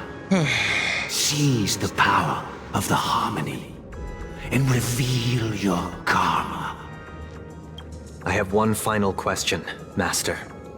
Why did you choose to bring the Order to Penacony? Wouldn't it have been better to choose a desperate world instead of a city filled with hope and dreams? Why? It's for justice, my child. There's a fly that went into my face, sorry. If we lose justice in our hearts, we'll make the same mistake as the Harmony did. So, it's not you who manipulates the dreamscape with the Stellaron, but... I came up with your rap name, Sunday. You should call yourself, CWB. CWB, that's a great rap name. Chicken Wing Boy, short for Chicken Wing Boy. CWB. Sunday CWB. Well, that's where our conversation ends. Go ahead. The 107,336 souls of the Oak family have dreamed of this moment too many times.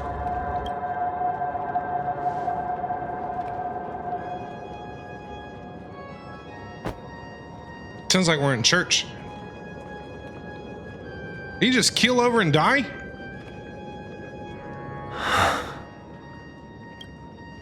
I shall ascend to the heavens, becoming the scorching sun.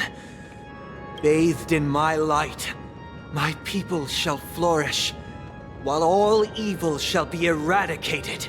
Is Sunday trying to become an Eon? I would assume that's kind of what it sounds like. Oh, now we're down to 2. What happened to 3? The interior of the Penacony Grand Theater. It skipped a number. It's quite exhilarating to be flushed into the air by Soulglad. But why is the venue still closed when the Charmony Festival is about to start? Why rap? Could you see Sunday singing country music? And not only that, the entire theater is eerily quiet. No audience, no staff, no one around. Yeah, where's everybody at? Are we too late? Looks like the Charmony Festival was a flop at the box office. No, I think people are going to show up. I wonder how many tickets... Hey, that's not what we should be concerned about. Let's explore around. Be careful, everyone. Okay. Wow, there was a lot to digest in that bit. Whoo! What is going on over here, bro? What is happening? They scared the life out of me. Why are there so many puppets at the ticket office? Yeah, they won't suddenly start moving, will they? So many mannequins. Is this the fashion store or something? March, behind you! What?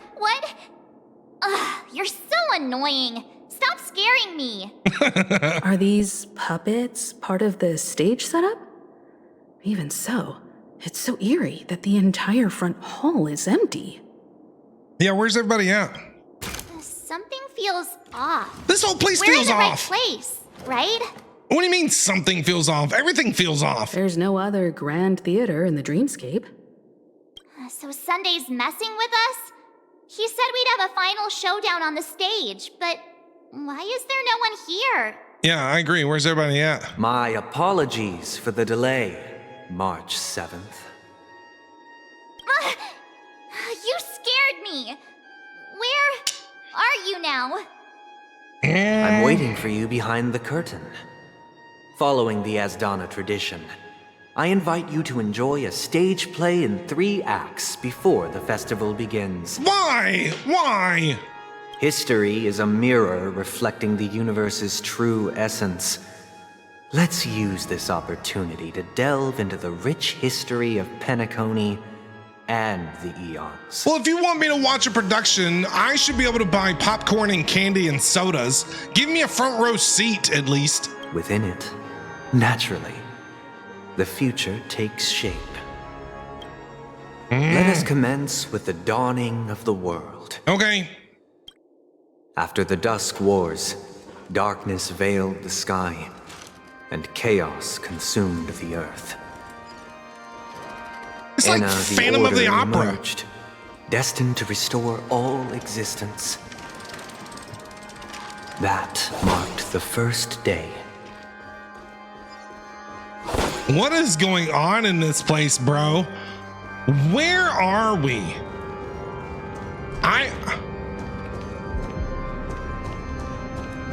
What is happening, dude? They gathered nebulae and forged them into picks, thus creating a grand lyre with black and white keys. Okay. Strike the white keys and the sun rose. Strike the black keys and the moon rose. And so, the music, the cycle of day and night arose. That marked the second day. All right, sure, Sunday, whatever you say. Turn my brain. All right, let me just kick back, relax, and watch this. Ode to Prisoner. Where are we now? Oh, I thought we were actually gonna see like a cutscene. It was gonna actually show us like a little flick or something. This has become The super atmosphere creepy. here looks similar to Sunday's inner world. Perhaps this so-called stage play is created with his abilities. This act is named Ode to Prisoner. Given the atmosphere here, I believe it's about Penacony's past. I thought things were finally looking up as I managed to dodge prison during my recent trailblazing expeditions. But now it looks like I'll be back behind bars again. Sorry, March. I don't make the rules. I genuinely wish to avoid a violent clash with my esteemed guests from afar. Therefore, I've arranged 3 acts before the situation becomes irreparable. Okay. Where shall we start our narrative? I don't know. Wherever you want. Well, you're in control. Let's start with the time when Penacony was still a frontier prison. Come on, man. 2147 AE. A prisoner named Hanunu ignited a struggle for liberty and emerged triumphant. You talk too much, Sunday. IPC referred to it as the War of the Frontier, while the Asdanians dubbed it the War of Independence. You talk way too much. It's true that Hanunu was a legendary hero, but it must be acknowledged that while he bestowed freedom upon the prisoners, he didn't grant them true liberation. Okay. Thank you for staying here, honorable travelers. Pandorio, how are you doing? Stayed on the planet, endeavoring to spread the tenets of Trailblaze throughout the frontier prison. Alas, their efforts proved futile. Okay. Once again, Asdana was engulfed in war, this time the enemies originating from within. The prisoners remained prisoners for the rest of their lives, fighting for freedom rather than living for it. Sure thing, Sunday. What is this? Land of freedom on a scorched earth. As you can see, their sentences have long ended, and the IPC guards have long been expelled. Yet, these prisoners remain enslaved, not by external forces, but by the confines of their own minds. Freedom permeates every corner, except fragile souls. It gives solace only to those who believe in its existence. Prisoners, this is my order. Learn the essence of freedom and teach your fellow prisoners to fight for their lives. Why are you a candle? Oh! Let's get it on! What? To betray my customers, I charge extra.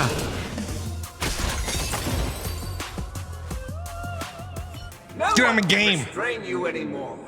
You are free. That's right. Thus concludes the first act. Amidst a raging war, the frontier prison headed toward becoming Land of the Exiles. Ooh. This must be how Penacony was constructed. With the aid of outsiders, the prisoners were finally liberated and established the Land of the Exiles. Thank you for the summary, Himiko, because I needed it. Because he was talking while I was running and I can't handle it. However, it appears that Sunday aims to convey the spiritual plight of the prisoners more than the physical aspects of imprisonment. This show is a bit too literary for my taste. I agree, But March. the battle part is quite easy to understand. Anyway, we've arrived at the exit. Let's go. Completely agree with March. They transmuted streams of stars into inked nibs, creating symbols to be pronounced and counted. They molded stardust into flowing rivers, assigning the righteous upstream and the unjust downstream. Okay. Thus, all things were marked, and the world learned to discern between good and evil. That marked the third and fourth days. Is this like God creating the heavens and the earth in 3 days, and on the seventh day, Sunday, they rested? Is that what you are? Act 2. Ode to the Fool. Here we go. Sunday's gonna talk to us again, I guess. Ode to Fool. This must be the second act. I think so. The surroundings are different from before. The stage decorations look a bit tidier now. Okay, Act 2. Behold the ensuing tale, daily logins. a struggle for power.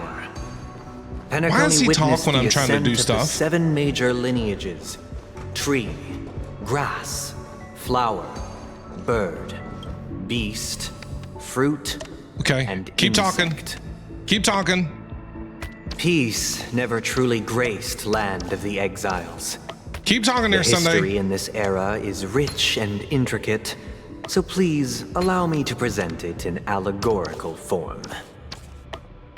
Stupid puzzles. Because I start a new job today. Land of the Exiles was in disarray. Keep talking to me there, besieged by Sunday. both internal and external perils.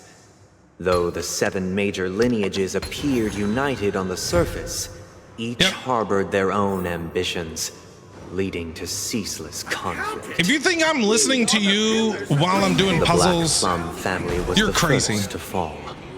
They withered away in the White Desert event, Okay. orchestrated by the Alfalfa family. My Sure. child, you did not serve the old master. The leader of the Alfalfa family sought to defect to the IPC, trading freedom for survival. However, his eldest son slew him in the name of righteousness and ascended as the new family head. that it? You done? Are you done there, Sunday? I didn't understand. I didn't hear a word you said, dude. Not a single word that you said. Where I have a crap ton of energy. Only when Gopher Wood led the family to Land of the Exiles and earned so much talking recognition going from on. all 5 major lineages did Penacony earn its new name, the Land of the Dreams. Okay, whatever you say there, Sunday. Outsider, I beseech your aid in purging this mansion of the poison spread by the lurking instigators. You want us to help you? March, I don't know what he What wants. do you need? I wish they could regain their reason and cast away the shackles of hypocrisy. Wait, is this like supposed to be like Sunday's mind? Because if that's the case, man, his mind is screwed. Like, so messed up. This is the second act. Looks like it's about Penacony's journey to becoming the Land of the Dreams, during which the family plays a crucial role. Well, whatever this place is, it's whoever made this place up, they're a psychopath. But this new master seems like a bad guy to me. don't you think? Perhaps this is the truth Sunday is trying to express, if you read between the lines. The Harmony changed Penacony just as the guards once did. Okay. Looks like we've gotta help those guys kneeling down over there calm down a bit, right? That was weird. I shall That sing should be for my everybody. new master, just as their noble voice once resonated throughout the cosmos. You do that. Thank you, dear outsiders. You're not welcome. My servants have regained their sanity. Heed me, one and all. Your former master shall not return. It is through righteousness and unwavering support for one another that we shall attain true perfection. Cast aside the veils of hypocrisy and embrace one another. Sure. Get ready. Looks like another fight is about to begin. Let's get it on. Is this what they call immersive theater? Oh, Trailblazer cracking me up. I weep for the departed. It too shall fall. I'm glad I got Acheron though. Get out of my game, nerd. Alas, they remain but slaves till the very end, with the illusion of freedom. Thus concludes the second act. Amidst an illusory harmony, Land of the Exiles charted its course toward becoming the planet of festivities. This is how Penacony fell under the family's control. Since the arrival of the Harmony, the Land of the Exiles has undergone dramatic changes, not all of which have proven beneficial. True. This guy really loves dramatic scenes. Yes, he I bet does. he comes from a whole lineage of stage performers. Yes, he's very dramatic. This music, man, it's so freaking used creepy. the planetary rings to establish the law, forging a code of conduct among the masses. I'm just going where grand they're lyre pointing me. with black and white keys served as an instrument, while symbols of articulation and numerical notation took the form of musical notes. The downward flowing river became a melody, and the canon of law dictated the form. Okay, whatever you say. Thus, all mortals found their unique place within this symphony.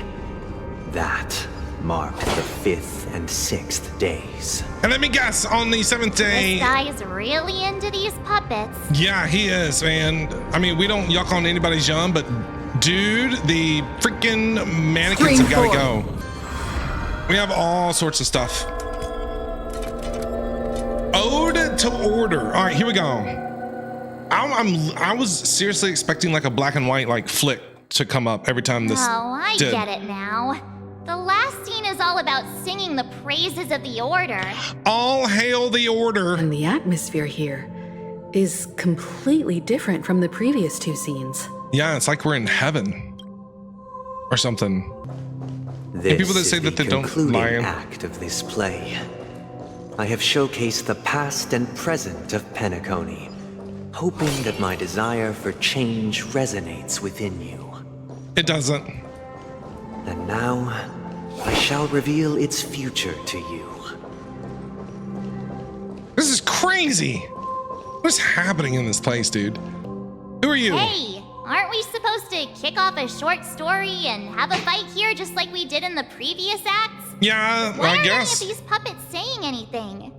Perhaps we'll need to complete the story ourselves. Okay. Just like we did before. Clockwork? So, do you think their mind needs tinkering or something? I don't know, Marge. What do you think? Still need a DOT team? Sampo and Capcom. Based on the experience from Act 2, it seems you'll need to employ the clockwork once again to personally okay. Do we make satisfied? Farewell, former king. Okay, I can't do anything to him. How did it go? I can't do nothing. I can't change the emotions. That's weird. You can't change them? What does that mean? I don't know. My apologies for my negligence. I forgot to inform you that the final part was scripted long ago. Okay. Let our previous king recount it to you. Now it is time for the final rite. Prepare for battle. Looks like we'll have to fight again. Let's get it on!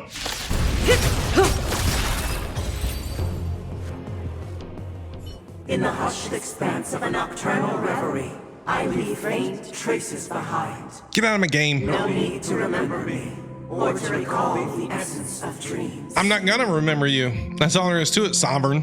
What is mine shall wane, while you shall transcend its delicate nature.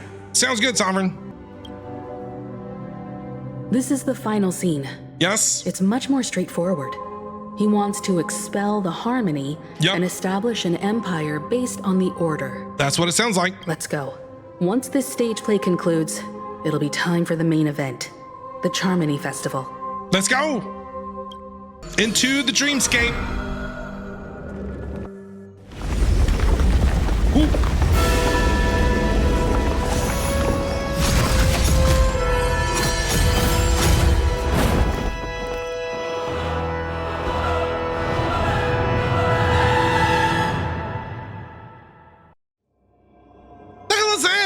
They imbued the world with meaning, perfecting all things in the heavens and on earth. Then, they rested from the labors of creation. What's going on? Yet, all beings cried out to Enna. Under the banner of the Order, you have defined all things in the cosmos. But this made us realize that we are but puppets in your hands. Thus, on that day, all beings united and cast. Wait, why does it say question mark, question mark, question mark? Oblivion. Is that not Sunday? This grand theater looks totally different. Is this the power of the Order? Everyone, get ready. This could be a tough battle. Let's get it on! It's like something out of like Star Wars. That marked the seventh day. Day of rest, right? Why does it say question mark, question mark, question mark? Reverberated in Oh, stop! Oh God.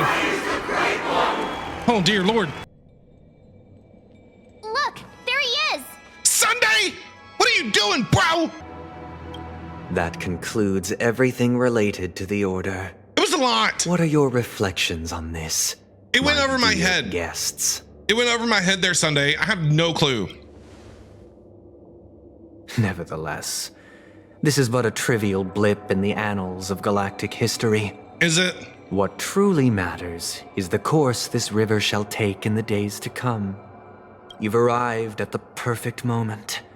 The Charmony Festival is about to commence, and it would be a shame if you were absent for the Harmony's prologue. But where's everybody's at? Where is everyone? There's supposed to be like a crowd. We know that Sparkle gave out like buttons for people to push to blow everything up. Where does she put like the explosives? Allow me to extend my warmest welcome once more. Oh, Lord. Welcome to Penacony Theater, the very core of the sweet dream, the abode of the Stellaron, the grand stage of the Charmony Festival. Thank you for the welcome. And the very place where the future of Penacony shall be determined through conflict. Let's get it on. What are we waiting on? And the very place where your schemes get smashed to smithereens. Why did you invite us to this duel? Where is the Stellaron? Why am I not seeing it? You're gonna get smashed, bro. Your unwavering faith in the Trailblaze is truly impressive. He's gonna get smashed. True goodness can only be achieved through faith. Okay, Allow me to point out that falling into a permanent slumber is not happiness. I agree. Especially when those people are driven by someone else's will in their sleep. I agree. Do you still believe that the Order only seeks to control the universe as their puppet, Himiko? No matter how perfect your vision of paradise may be, a cage remains a cage. Ooh, Himiko just telling him off. Never achieve true happiness in a world like that. They would just be toys for the Eon. It seems you have misunderstood my intentions. Allow me to clarify. My desire is not to resurrect a fallen Eon or become one myself. I had the impression that he wanted to become one himself. That was my understanding, but I guess we're wrong. What do you want to do then? My sole objective is to create a paradise free from eons, where the Order ensures the dignity and happiness of all doesn't make any humanity. sense. A paradise exclusive to us human beings. Okay, I see. That's not the case. If people are to live with dignity, there must be nothing and no one above them. In your so-called paradise, you would be the one reigning supreme. That's true. You'd be Looks like running we the won't show. be able to convince each other. Now that our conflict has been destined, Dude, let's this unveil music. our paths and reveal to the universe the true path. However, The music, before bro. the prelude to the future begins, please take a moment to ponder the questions I've posed. Okay. Is darkness equal to daylight? Are sinners equal to the righteous? If you are born weak, which god should you turn to for solace? Bring it on, bro. Bring it on. 1%. Get out of my game, you idiots. I already know your decision. Do you, though? Do you, I now someday? permit you to gaze into the sun. Why would I? On these 107,336 stones, the almighty and powerful strings of harmony are at my disposal. The supreme tuner, harmonious choir, Dominicus! What the hell is that? Lost souls, come and meet your master. What is it? The embodiment Every of time the you break a layer of harmony. enemy toughness, you gain a So certain the collective. true purpose of the Charmony Festival is to usurp it? Wait, what? What is this music, dude? Kafka's gonna get the last punch in. Noisy. That was Time easy. has come. Creation will be reborn from the remains of the gods. Ooh, what was that?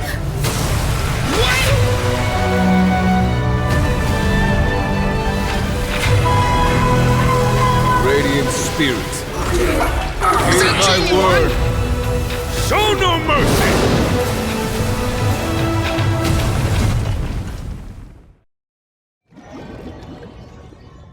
What just happened? Where did Jing Yuan come from? Wait, are those the generals? Hold on. No, shut up, March. I'm trying to process what I just saw. Is that the generals from the Lofu generals, right? Dan Heng showing up like a badass. Jing Yuan, where'd you come from, bro? Don't yell at me, March. Hey, wake up! The sun's frying your butt. Are we on the beach?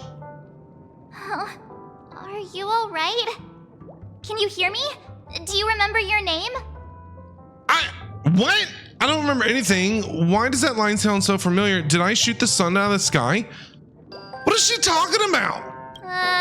Kind of. It was General Jing Yuan who helped us shoot it down. Wait, we're back in reality. We're not in the dreamscape anymore. In any case, since you remember what happened just now, well, that's put my mind at ease. Hasn't put mine in it. What's going on? What happened while I was out? Are we in the dream or reality? It's a long story. Simply put, Dan Heng used the Jade Abacus of that's Ally right. Oath when we were in the middle of a fierce battle. That's right, that's the right. general to help us just in time. Jing Yuan, showing up like a badass. And then we returned to reality. Look, this is your room. Everyone else has also returned from the dreamscape. Himeko and the rest are at the lobby discussing matters with the general. And now that you're awake, we should tell the crew that you're all right. Come with me. How is she so calm right now? Did you not experience what I just experienced, March? You're as cool as a cucumber. What?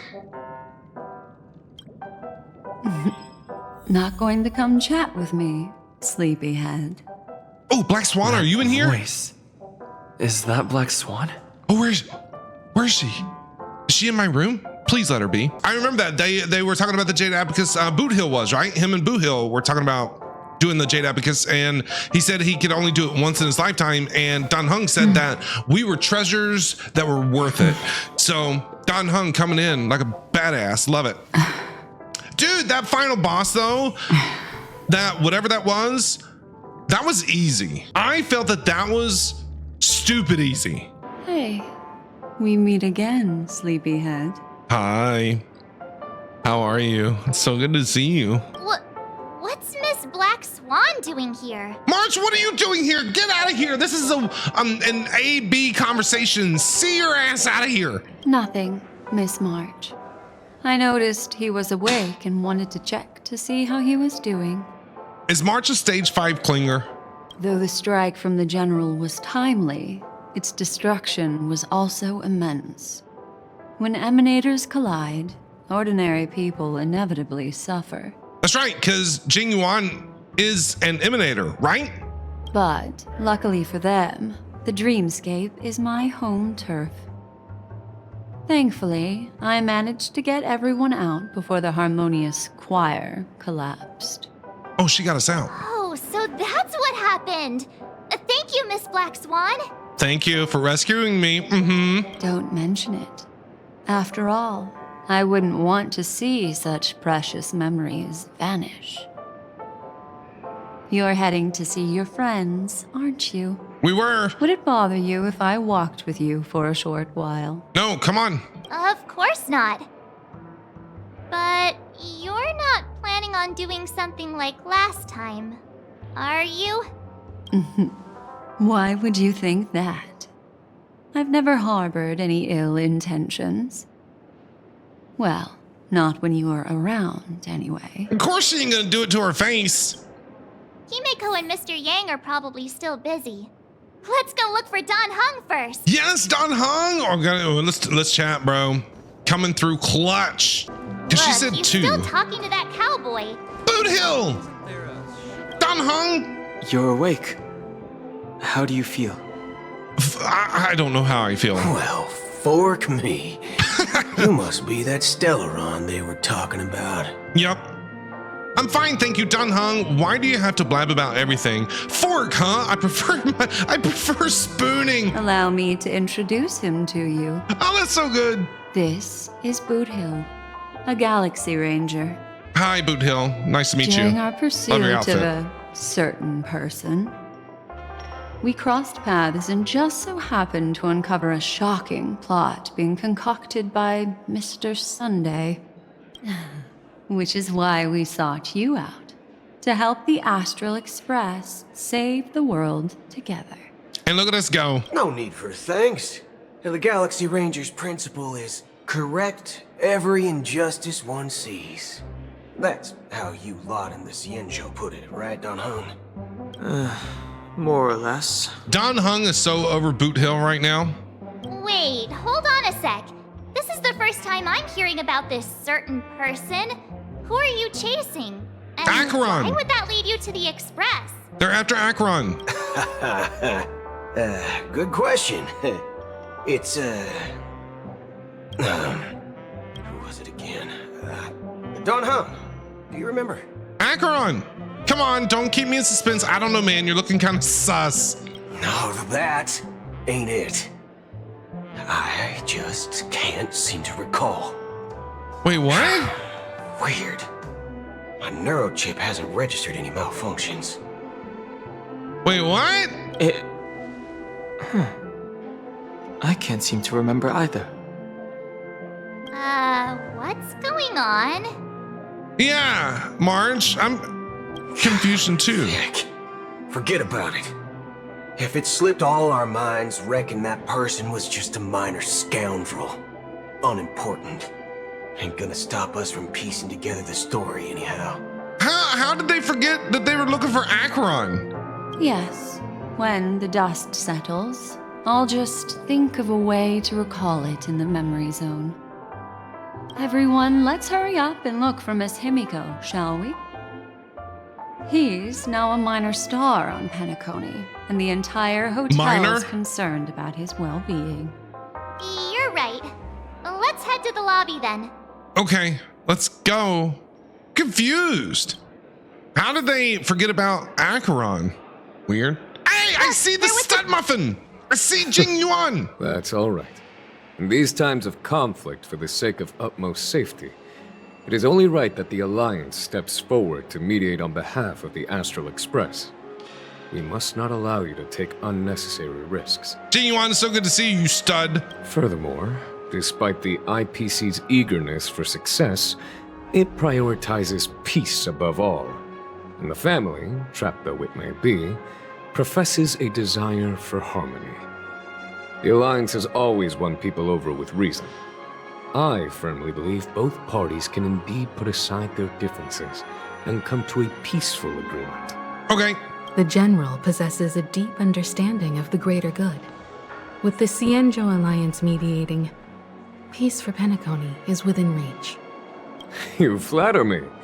But ultimately, it's been all down to the Express. Without your efforts, this sweet dream paradise would have been claimed by the last remnants of order before there was even a shot at peace. Well, would you look at that? Here comes the big hero. Me. I have a feeling this isn't over. There's no way. This isn't over. It was nothing really. I do what I can. Let me guess, you were thinking about me again. If it isn't the galactic baseballer. That's right. A hero with unparalleled insight. Mm-hmm. Are you okay? I heard you couldn't wake up. Are you feeling unwell? I don't know what's going on, Welt. Don't worry, Mr. Yang. There is nothing wrong with him. He practically burned through a lifetime's worth of jokes on the way here. What about you, Mr. Yang? I heard that even Miss Robin wasn't spared. And that guy locked you both up. Wait, what? It's a long story. But at least Mr. Sunday took it easy on us. He used an ability called tuning to connect our consciousnesses with his. In other words, he imprisoned us within his consciousness. Okay. Thanks to General Jing Yuan's destruction of the Harmonious Choir, we were able to escape. He used that tuning on us too. Does that mean that we were almost imprisoned as well? I can confidently say now, he was truly after a fair fight with us. Had he wanted, he could have easily taken us down, without so much as lifting a finger. I don't think it was fair at all. We kicked his butt. Speaking of the Oak family head, where is he now? Yeah. It's complicated, but in a nutshell, he's now the former Oak family head. The IPC has named him the key figure in the family's Penacony split, citing a threat to cosmic peace. He must represent the family and answer for the unrest caused. His trial is set to take place at Pier Point. Ooh, trial! The family quickly labeled him and the remnants of the Order as enemies, declaring the turmoil an internal rebellion. This move effectively barred the IPC from intervening in family affairs on both moral and rational grounds. Everyone really has their own agenda, after all. True. Then, what's going to happen to Miss Robin? She and Sunday won't be able to deny their involvement in the Charmony Festival. They're siblings, after all. And what happened with Sparkle? Like, this is... Why the sigh, General? I can only say that this incident is an unexpected mess for the girl. The Alliance will try to persuade the family to consider this matter carefully during mediation. It's time, everyone. The IPC's key members and I This have is agreed too to much of a consult one happy another ending. before the upcoming negotiation. Do any of you wish to sit in? Yes, I will. This is... No, I know. This is too good to be true. Like, something's up. Like, it's too much of a happy ending. Given the General's invitation and the matter's significance to the universe, the crew will naturally accept. However, if the IPC has any reservations... Why, of course you're welcome. They've mentioned that your team is a trusted ally of the IPC in Penacony, so there's no reason not to welcome you. Besides, if there can be reliable observers from the Astral Express present, discussions will go more smoothly. We'll go. So, what do you all think? Yeah, we'll be there. Well then, we shall oblige. I'm kind of allergic to those types of situations. I think I'll just head back to my room and start packing. You do that, March. Not to worry. Himiko and I won't take care of things. I'm afraid I'll also have to return to the Express first. Don Hung, it was good to see you, bro. The conductor is worried about us. It's best I go and explain the situation. Thank you. What about you, Will you join Welt and me? Or have you got other plans? No, I'll join you. I guess I'll go with Miss Himiko. I have to help March pack her suitcase. Don't know why, but something tells me I only have one real option here. Good guess. Yeah. Although I'm not too sure of the reason. The representatives from the IPC have insisted on his presence. Allow me to lead the way. Follow me, please. Okay. The negotiation will commence at the hotel lobby. Negotiations. Everyone, please follow me. All right, let's go. What the hell? Mr. Aventurine and Miss Topaz are here too. Oh, and who is that over there? The Intelligentsia Guild's Dr. Ratio. This assembly is quite something. Wait, how is Aventurine here? What? Wait, what? How is Aventurine here?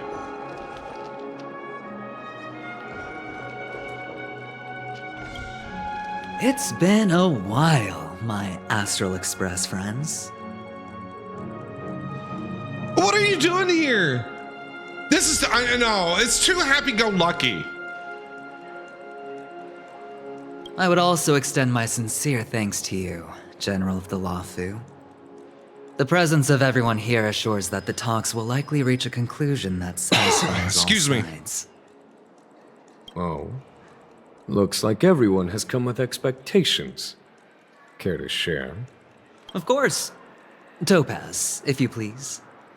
Sure, leave it to me. In summary, it's good news. After much deliberation from the Strategic Investment Department's Council, the absolute majority of members have agreed to the following resolutions. Okay, what? In light of long-term considerations for interastral peace, and by authority of Pierpoint HQ, the Strategic Investment Department, on behalf of the Interastral Peace Corporation, will permanently relinquish its claim on Penacony sovereignty and offer unconditional support of the family's rebuilding efforts on Penacony. What? Now that's something. So the IPC does see the big picture, huh? What's in it for you guys? Doesn't that mean Aventurine took a hit for nothing? Yeah, that's what I'm saying. That's what I'm saying. Well, if that's what it takes to bring peace to the entire universe, it's a price I'll gladly pay.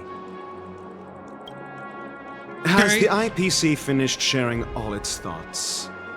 Then it's our turn. What do you gotta say? The Guild, much like the Genius Society, has taken a keen interest in the recent calamity in Penacony. Ultimately, both parties have agreed to a comprehensive collaboration, offering technical support for the reconstruction of Penacony. The floor is yours for the finer points, Mr. Skrullum. All right, Skrullum. Enlighten us, please. Organic life's unrelenting search to understand the realm of inner spirituality is something I both admire and envy. Inorganic life has no mechanism to evoke dreams. But when my mechanical impulses are activated, my inspiration circuits will start to operate, and I will enter a state defined as imagination. That just went way over my head, Skrullum. Okay? You gotta explain things to me like I'm 5 years old. Every time, within the realm of imagination, there emerges a fire from the shadows. It is warm, bright. I frequently ponder this flame might represent the essence of intelligence. a cluster of inspiration ignited by high temperatures. The future direction of the universe may well lie within it. Alas, they are nothing but projections of my thought system to me. Desired, but unattainable. But after learning of Penacony's accomplishments, I have come to realize that the flame is not beyond my grasp. All I'm hearing from Skrullum right now literally is, you know, the teacher from the Charlie Brown cartoons.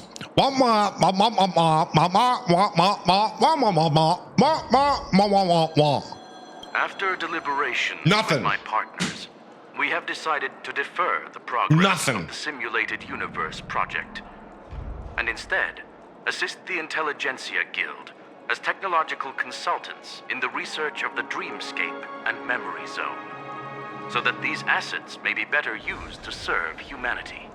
Okay, I kind of understood that one. Not only that, we've also established contact with the Garden of Recollection through the IPC, and they've pledged their support for our research endeavors. I'm truly happy for the dreamchasers on Penacony.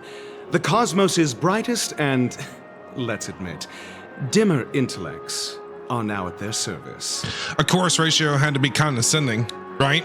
Yay, it's a big W for everyone. I know, I don't get it. Like, I don't get it. This cannot be the way this whole thing ends. It's too good to be true. It's too good of an ending. If this is how it's gonna go. I keep getting this feeling that exactly! Trailblazer, exactly! Like, it's like, yes! Too good to be true. Everybody's just falling in line. It just doesn't make any sense. I don't get it. No. I am. Agreed. It's hard to imagine members of the Genius Society taking an interest in such mundane research. Never mind. At the end of the day, this is a positive outcome. That's the problem, Welt. That's the issue. Trailblazer over here gets it. He's scratching his head. He's confused as I am. This is the issue. Nothing in this game has been positive so far. Nothing.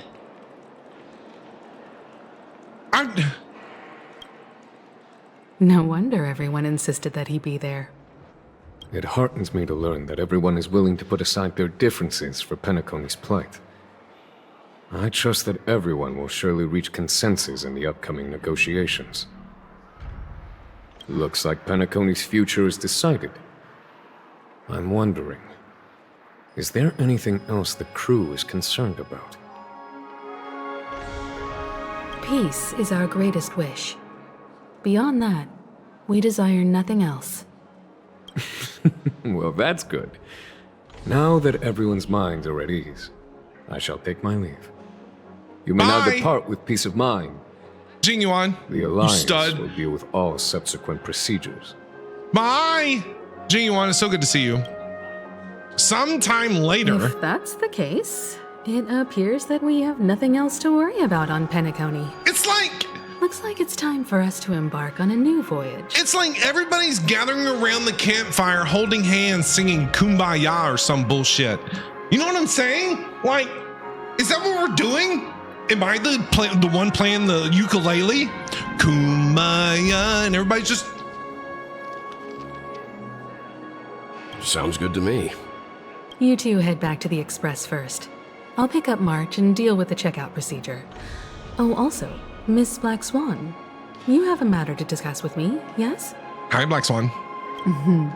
Nothing escapes your attention, Miss Navigator. You've been with us this whole time, huh? In any case, he and I will be waiting for you and March on the Express. Let's go. Our time on Penacony has come to a fruitful end. Okay. Penacony's journey ends here. I guess it was pretty fruitful. I don't get it.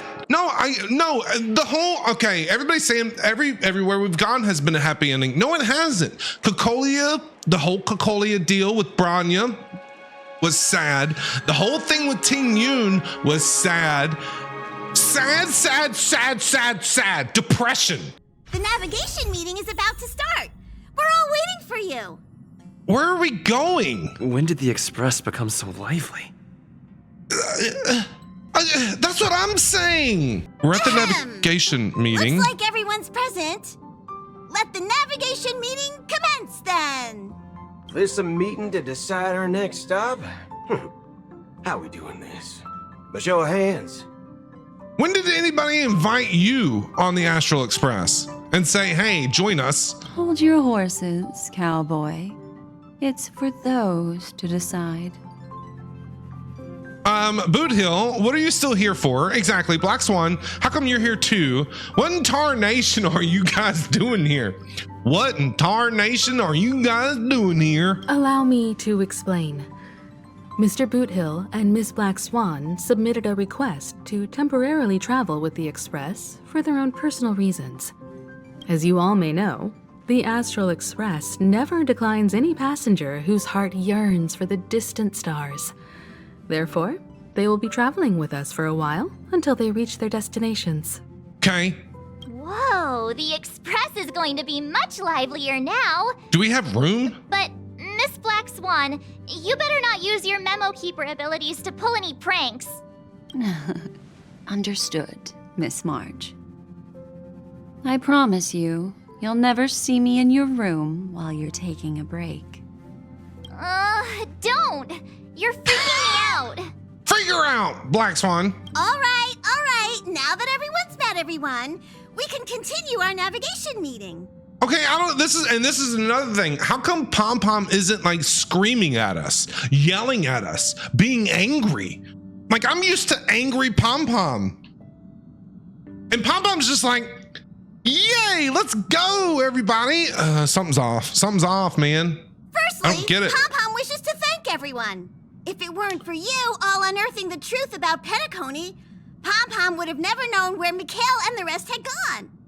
You never thank us for anything, Pom Pom. What they had to go through was regrettable, but I reckon they all fulfilled their wishes. And it was thanks to all of you. Thank you, everyone. Now then, we come to the crux of this navigation meeting. We must decide on the Express's next stop. Let me introduce our current options. Okay. The first choice is from Himiko, the oceanic planet of Lushaka. Ooh. A planet composed entirely of water. That sounds like fun. Many aquatic races reside there. Of course, it's also the home planet of the venerable, nameless Mikhail. Are we gonna get like a swimming mechanic in Star Rail? No way. The second choice is the agate world Melustanen, suggested by Welt. No. It's famed as one of the initial sites of the Stellaron disaster, and the place where the beauty Idrilla ascended. Oh, Today, Argenti. it's celebrated as a planet of undying allure. We can go hang out with Argenti, basically. I bet he shows up there. The third choice is Edostar, a planet nestled within a vast ion storm region, currently under assault by the Antimatter Legion. However, the distress signals from there have recently ceased, prompting the IPC's wish for us to check in on the situation. I want to go to Punk Lord. The last choice, courtesy of Black Swan, is the glass belt Petravia, a massive belt of asteroids that was turned to glass by the Lord Ravager Zephyro. These days, it's apparently known to house one of the branches of the Morning Actors Troupe. Ooh, so many options. I'm seeing stars already. Where's Punk Lord at? Next up, everyone will select the destination that they wish to visit, and then we'll put it to a vote. Okay. I don't want to go to any of them, but the oceanic planet does sound pretty cool, actually. Or the one with the agate world. Yeah, that one sounds pretty cool with the Drilla or whatever. But I want to go to Punk Lord. I want to go to Adventurine's planet. I kind of want to go oceanic planet. Little Misha and old Mikhail's homeland. Yeah, that would be really cool to learn more. In Penacony, as an aspiring nameless, I believe a visit to his homeworld is a must. Count me in. Still, I imagine that planet must have changed entirely after the Stellaron disaster. I've heard that its land masses no longer exist and the native population has completely changed. I'm not against Miss Himiko's choice, but Edostar sounds like it's in danger. As nameless, should we not extend a helping hand? We deserve a vacation, March. Okay, let us go and hang out on the beach. Okay, enjoy the ocean and the sights. Jeez. March is right.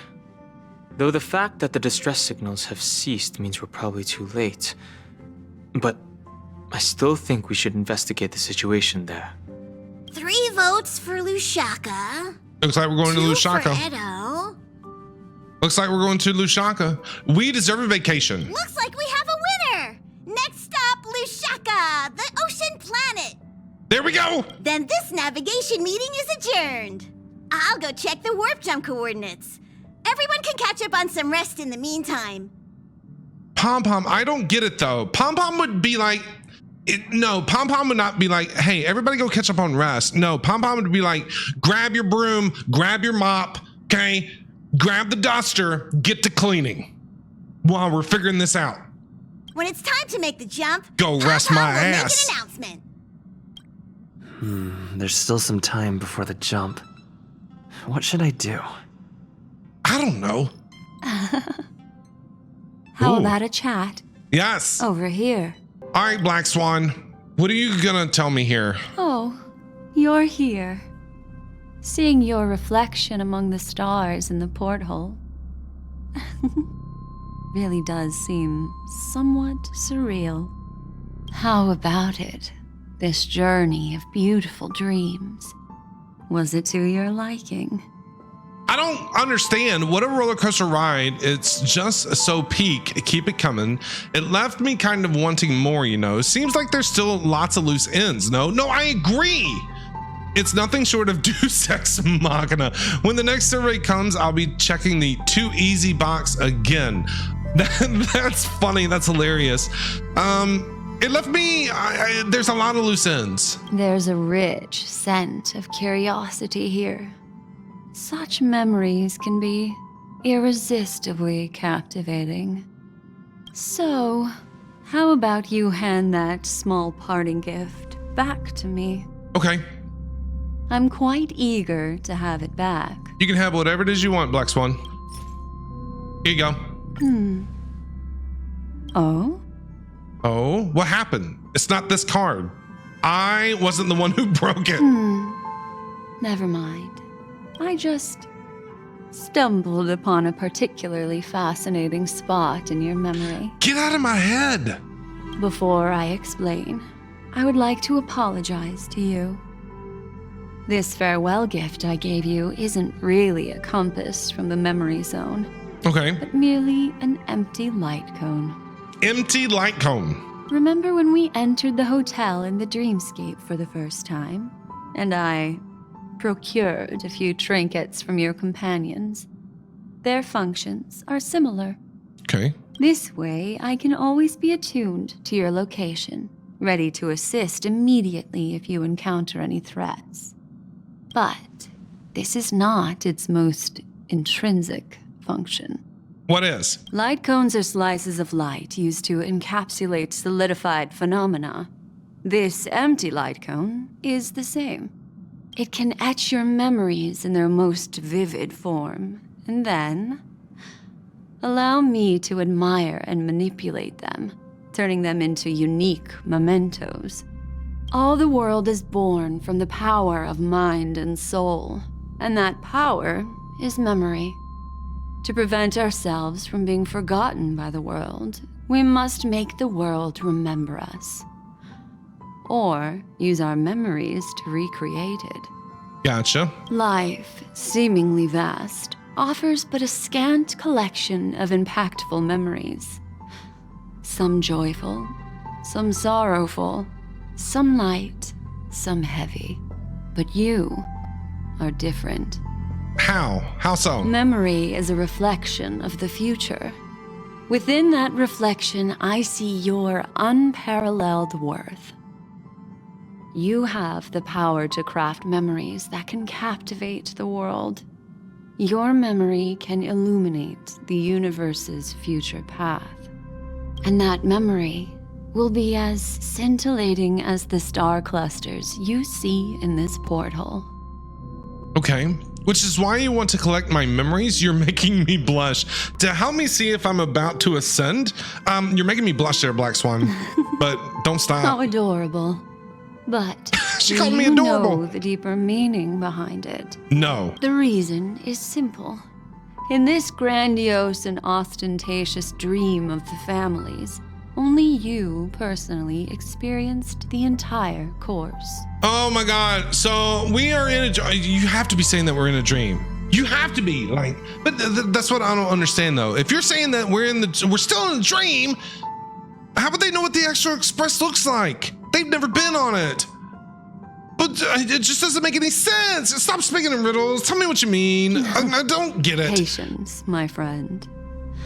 I will reveal the answer to you, but that time is not now. Turn around and take a look at your friends. Every one of them is reveling at the arrival of their next destination, all filled with hopes and expectations of their own present and future. Yes. Revealing everything at this moment would be a bit of a buzzkill, wouldn't it? No, it wouldn't. I'm looking for an opportune time. A time when you're totally at ease. Tease. Perhaps when the night grows hazy and you're about to drift off would be the most opportune. Black Swan, you're such a tease. How about one fine night? I will prepare the candles, aromatics, and even a cushy couch to create a cozy dreamland for you. Ooh. And then I will tell you the answer in the form of a little bedtime story to lull you to sleep. I like it. Hi. Hello. Attention all passengers. The express is about to make the jump. Please be seated and hold on. How does this work, man? It looks like we're finally about to set off. There are countless gleaming memories out there waiting for us. Why don't we just leave it at that? I definitely want to pull for Black Swan when she comes back around. Ah, that's right. As a small token of compensation for playing that little trick on you with the empty light cone, I will gift you with some words. They hold great significance to me. Okay. Life is akin to a winding labyrinth where memories serve as our sole companions. Okay, whatever you say. You'll remember these words dearly, won't you? I'll try. Can't make any promises. 2158 of the Amber Era, the first year of the new epoch. The universe resumed its intended trajectory. The kindling of conspiracy smoldered in Penacony, the land of the dreams. Failing to erupt into a blaze, it instead flickered briefly on Klapoth's anvil, before vanishing in the blink of an eye. This is kind of making it seem like this is like the end of the game. Their eternal slumber, while the living find solace in deep sleep. All clamored in a cacophony of silence, and then went about their own ways. The cosmos emanated a vitality characteristic of a new era, all for the modest price of a brother and sister's mild grief. Babies are born as stars extinguish. The silver rail unfolds. The story of the Astral Express comes to a close, yet it also embarks anew. Time marches forward, heralding the arrival of a new chapter in the history of trailblazing expeditions.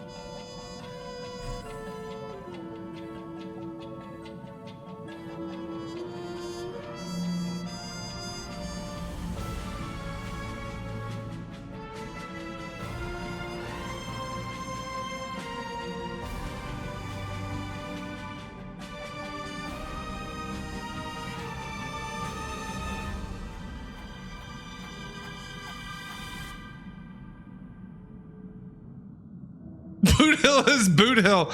Michaela's Misha. cameo appearances. Script supervisor in loving memory.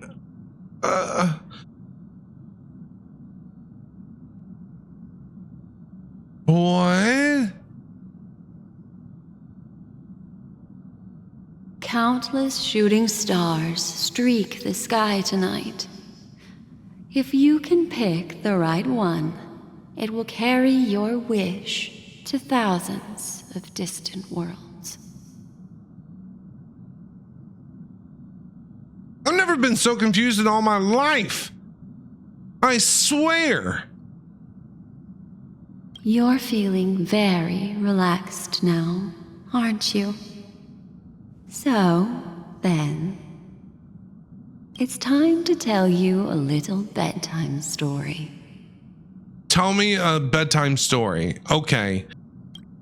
Well, let's start with a conclusion. The crew was defeated in the battle against Sunday. Everyone in Penacony failed, and no one survived.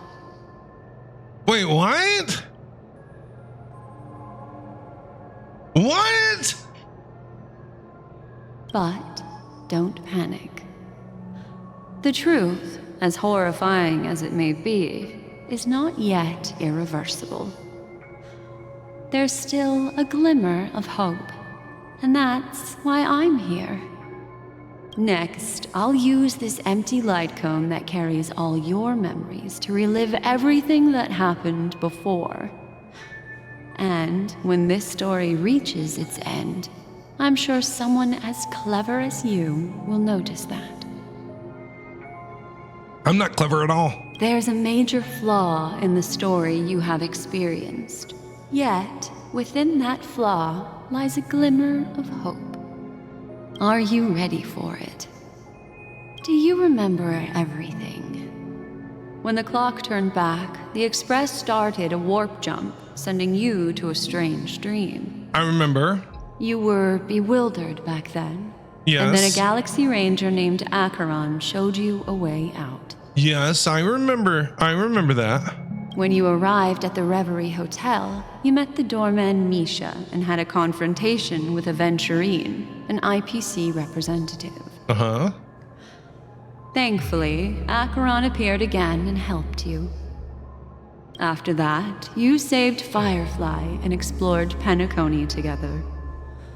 During the tour, you ran into Sparkle disguised as Sampo and accidentally entered a child's dream. I remember that. Yes, I remember that. Sampo.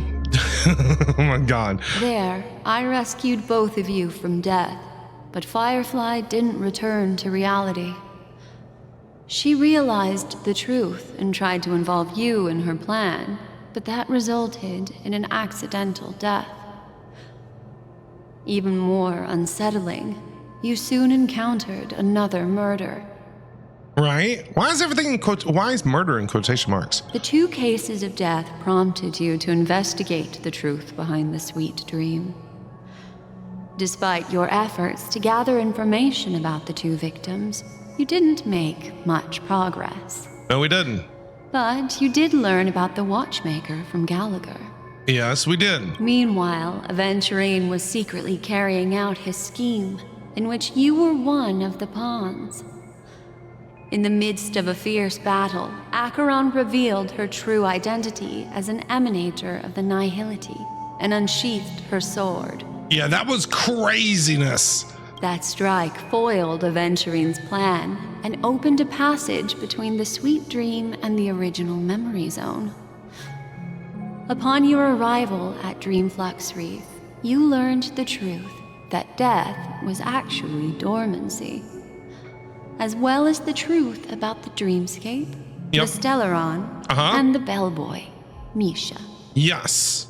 All of that is factually true so far, Black Swan. I'm glad that she's summarizing things for us. You split up with Sunday and Robin, looking for a way to seal the Stellaron. Yep. However, it turned out that Sunday and the Dream Master had their own hidden agenda. And you had to engage in an ultimate duel on the stage of the Charmony Festival. Yep, and then we ended back up in the hotel and everybody had just like, I don't know, What happened? They were just so happy. Finally, the story reached its conclusion. Oh yeah, you emerged victorious, with the Trailblaze triumphing over the Order, and Penacony embracing a bright and peaceful future. Yeah. The two stud muffins showed up. This marks the end of the thrilling journey in Penacony. I'm sure you've already noticed something unusual, haven't you? Yeah, what happened to Sparkle? What happened to Firefly? What happened to Robin? What happened to Sunday? It's not... The major flaw, which contradicts all the known information, hides in this story. Are you going to tell me what that is? My first encounter with Misha at the hotel, I was attacked by Sparkle disguised as Sampo. Yeah, that one's kind of weird. The fake deaths of Firefly and Robin. Acheron unsheathed her sword and revealed the power of nihility. Death is the disguise of dormancy. It's all weird. But the first encounter with Misha at the hotel, in my opinion, is the weirdest. Because Misha should not be at the hotel. Misha should... That's not a thing. Because if Misha was at the hotel... He couldn't be. Misha could not have been at the hotel. The very first thing, when we first learned that Mikhail was Misha or whatever, I said there's no way that Misha could have been at the hotel in reality because he's not the person. He's just in the dream. It's Misha, man. I mean, the whole Sparkle disguised as Sampo thing was really wonky and weird. This whole thing has been weird. Little Misha. Or should I call him the Watchmaker? He's only a segment of memory in a dream bubble. That's what I said. His ambition for the Trailblaze led him to leave the bubble and embark on a grand adventure in Penacony. That's what I said. Well, Misha is a rather special memory zone meme, and he was granted power by the Trailblaze. There's still one thing that he shouldn't be able to do. A life born in the memory zone could never manifest. That's what I said! So, why did he appear in the Reverie Hotel in reality? That's what I said! That's exactly what I said. There's no way he could have been in reality. It's exactly what I said. It's exactly what I said. The exact words. The answer is simple. He is the one fatal variable that contradicts all our known information. This means that you, who wholeheartedly believe in this memory, you go back in the video or go back in the VOD and you go back when Misha reveals who Misha is and all that stuff. You can go back. I promise you, I said those exact words. There's no way he could have existed in reality when we first met him. There's no way. Are still trapped in the dreamscape at this very moment. Damn, bro! That's what, see? Wake up, sleepyhead. Break free from this eternal dream and return to the real world. We'll find our answers there. The train is about to make the jump. 5. This isn't real! 4, 3, 2.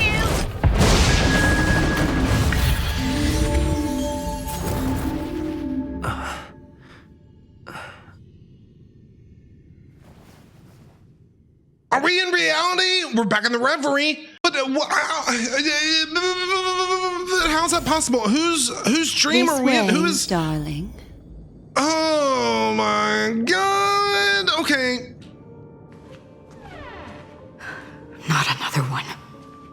Not another one what? Acheron, hi.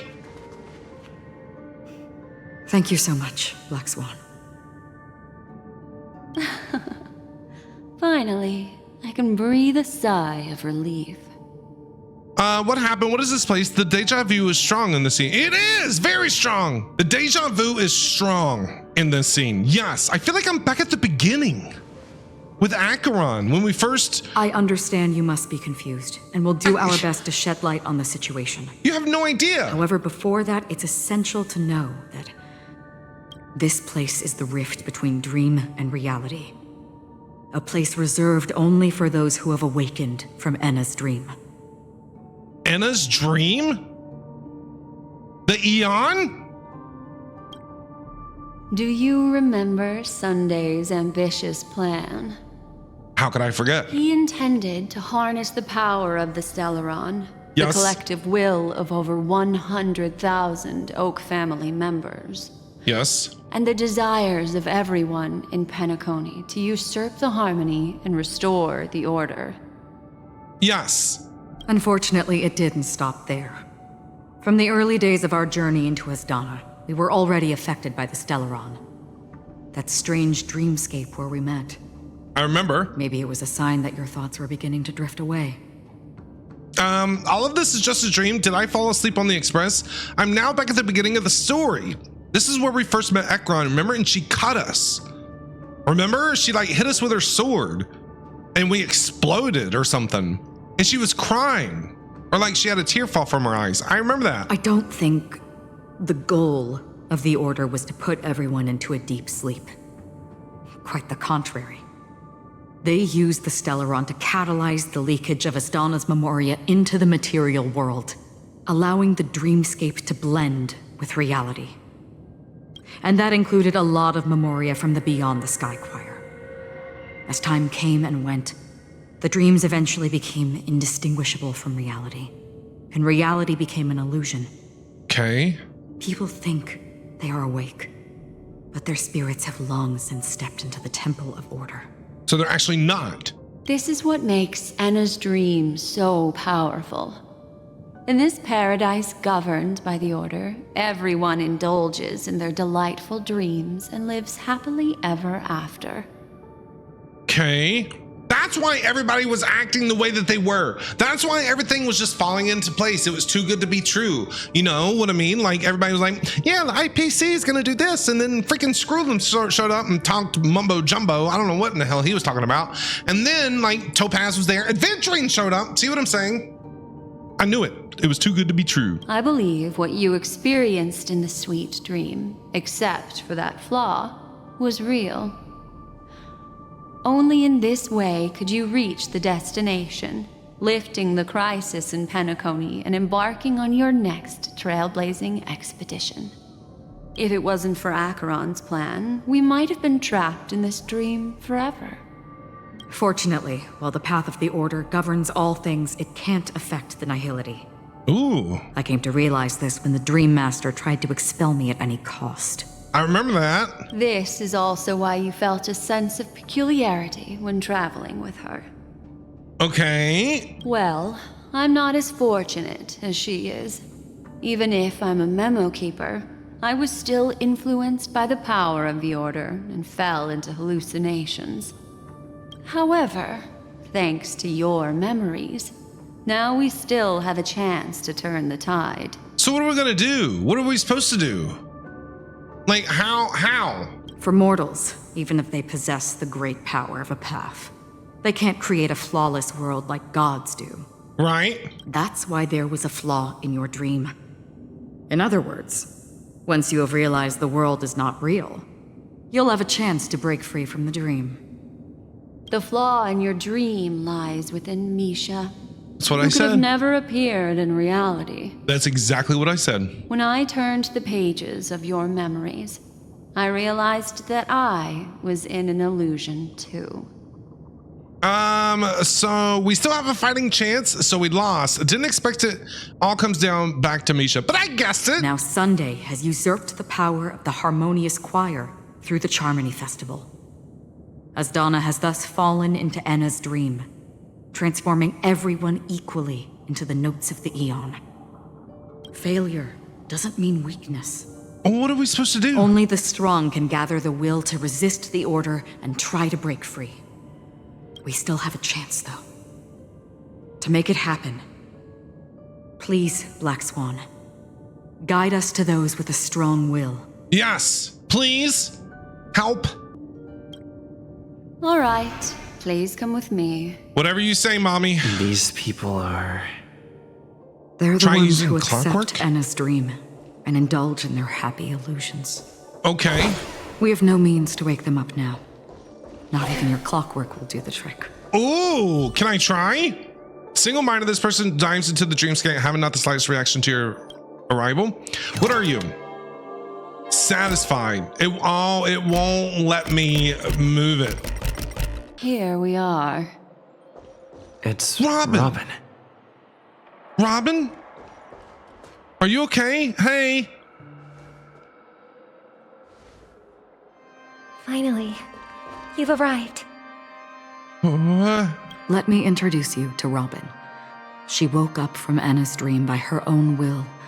And it's this tough lady who led us here with her song. Why is this music happening again? I woke up for the same reason as all of you. In the dream, I experienced something that could never occur in reality. What did you experience? Are we going to lock it up in a cage? I want to see it fly freely in the sky. Without us, this bird would be too fragile to survive on its own. Do you want it to die? No, but... Then let's take care of it together until it can return to the sky. Huh? Birds have wings because they're meant to fly. Even if they may crash on the ground one day, they shouldn't be trapped in a cage. Birds belong to the sky, so we should help them return there, right? What was unusual about the that? The illusion was so impossibly blissful that I realized it was just a dream. Okay.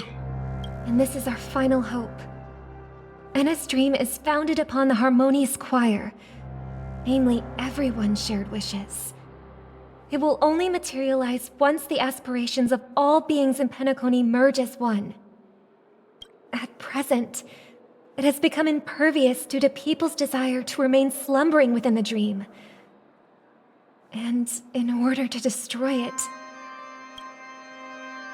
we must make everyone in Penacony want to wake up. Well, how are we going to do that, Robin? How are we supposed to do that? You explain that one to me. Now comes the tricky part. How do we do it? It's exactly what I said.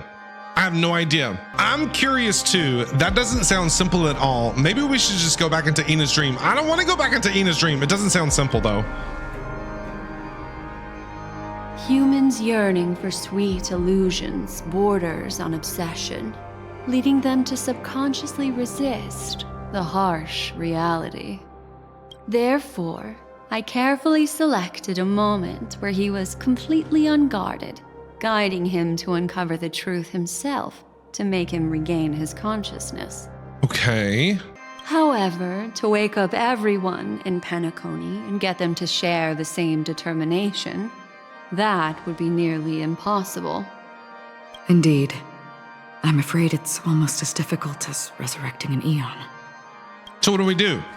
But we can't just stay here and do nothing. Hung? Boot Hill? Oh, fork it. Is that what you're gonna say? Boot Hill's gonna come along and he's gonna be like, oh, just fork it. Let's go. This is a critical moment for the whole universe. Who cares about some dumb number? Exactly. You've woken up too? Well. Someone enjoys making a dramatic entrance. Thanks to Black Swan. You're welcome. And thanks to the memo keepers in Penacony too. I believe your partners have also awakened from their dreams. So March, Himiko, all of them, well? This is the first step of our plan. With the assistance from the Garden of Recollection, those who possess a strong will, like you, will gradually awaken from the dream. These free wills are the discord that will sway Anna's dream. Sounds like the Matrix. However, Awakening a mere handful of individuals is insignificant compared to the vast number of people immersed in the dream. We must find other ways to awaken the free will of millions of people within a short period of time. If breaking through from the inside proves challenging, we can seek assistance from the outside. We've long been aware of a potential solution. Who are we going to ask help from? Asdana is a galaxy known for its abundant memoria and the remarkable phenomenon known as synesthesia dreamscape. When people first enter this place, they often find themselves and others sharing a collective dream. At this very moment, there is only one dream encompassing the entire Asdana system. So, you mean, if we can attract a large number of outsiders to this system, their free will would intertwine with this dream and shake it to its core? How are we going to do that? However, those outsiders might also succumb to the dream and become the foundation of the Order instead. The real challenge is, how can we gather a huge number of people as determined as you within a short period of time? Yeah. Good luck. Looks like the Jade Abacus of Allying Oath will be the only solution.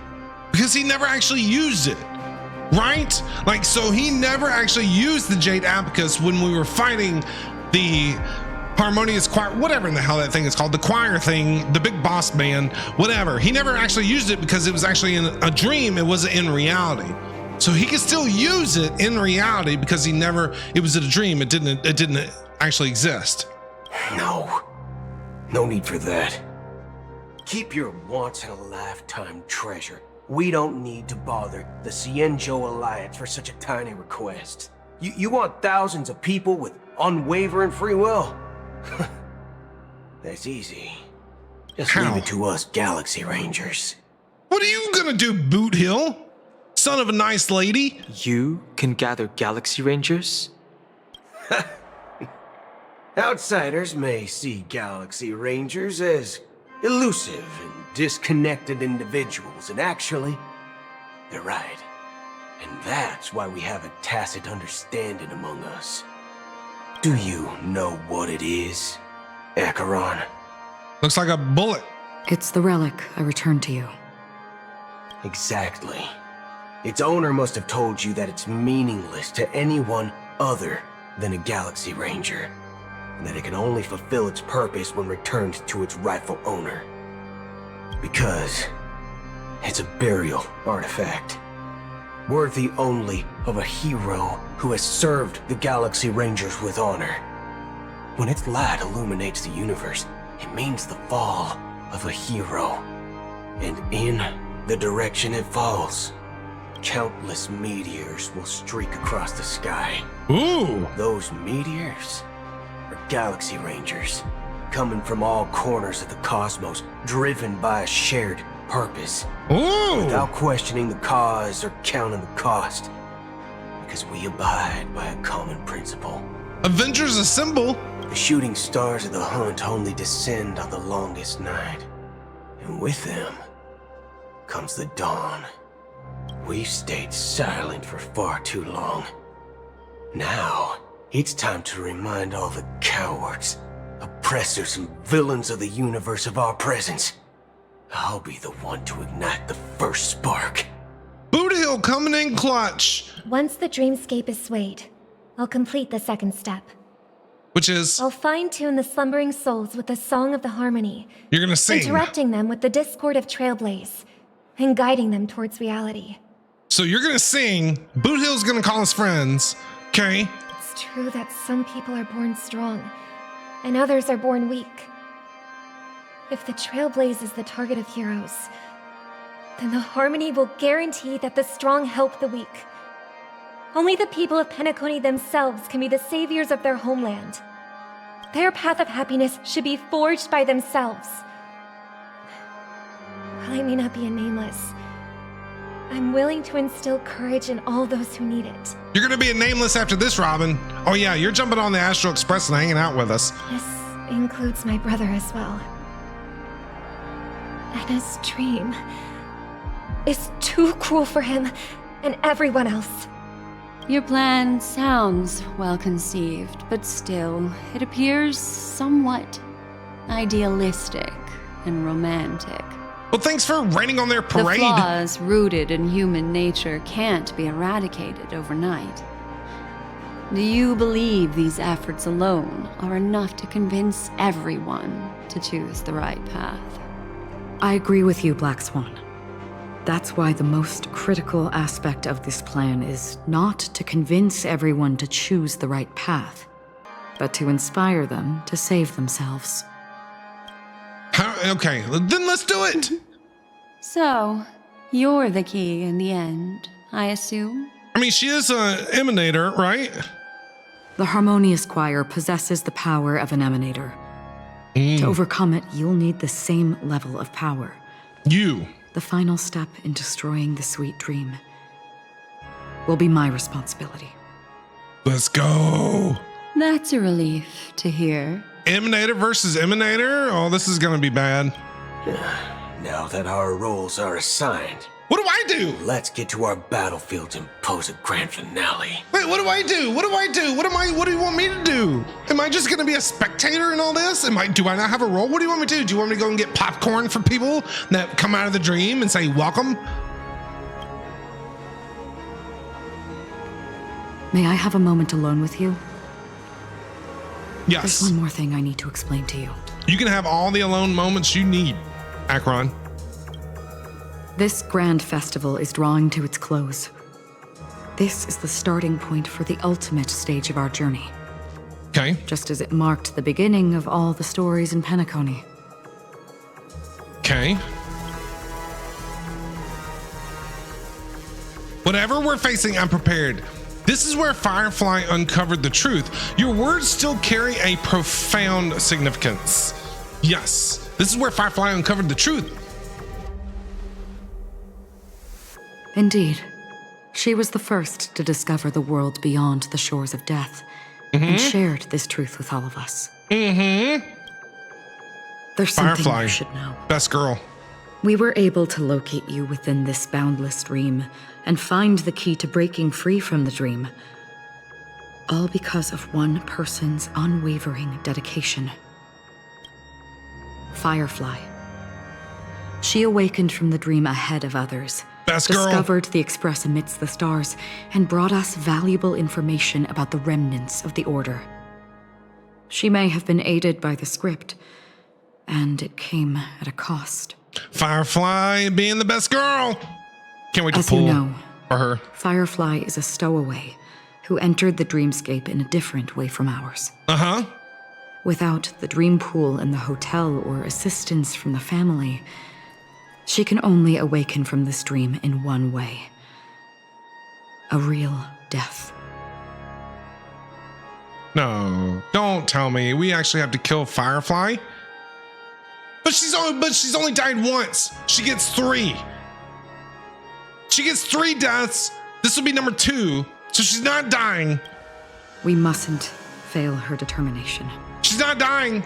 I'm not implying that we must win this fight no matter what, but our resolve should match that of that courageous lady. This is only her 2nd death. She gets 3. Are you ready? No, I'm not ready, Akron. I'm not ready for any of this. I thought this thing was over. I thought we were done. Let's embark on the final stage. Very well. Now, please close your eyes. Whatever you say.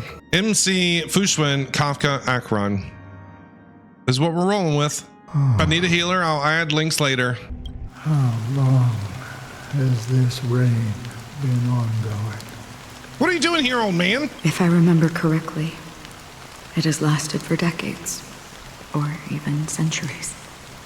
The unwavering determination of the Hunt followers persists even in death.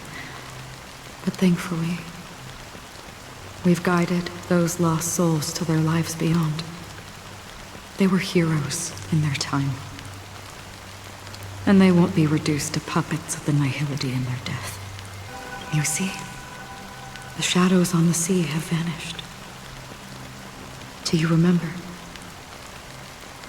He once said that the sky would clear when the regrets of the departed had faded away. But it's still raining. I know. So, why is all this? Why did this rain choose me? We don't know who this old man is. Who are you? Because someone's regrets haven't been fulfilled, perhaps. Mortals who walk the paths are like sailors on a vast ocean, leaving behind a trail that creates countless ripples of possibilities. These ripples last longer than the fleeting lifetimes of humans.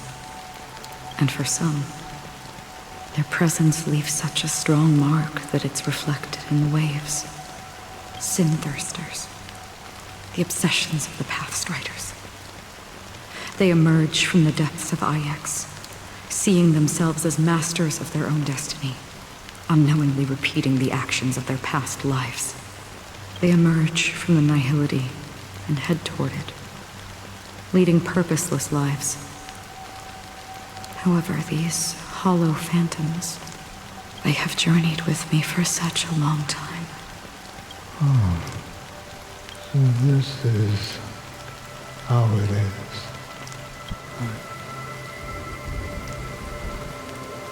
I'm already dead. I can barely hear him now. Yes. Are you watching over me? This is my duty as Acheron the Watcher. Acheron the Watcher? Watcher of the Acheron River.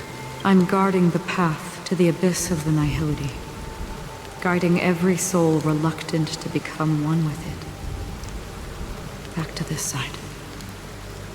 But if this is what the departed ones expected, should you try to change it?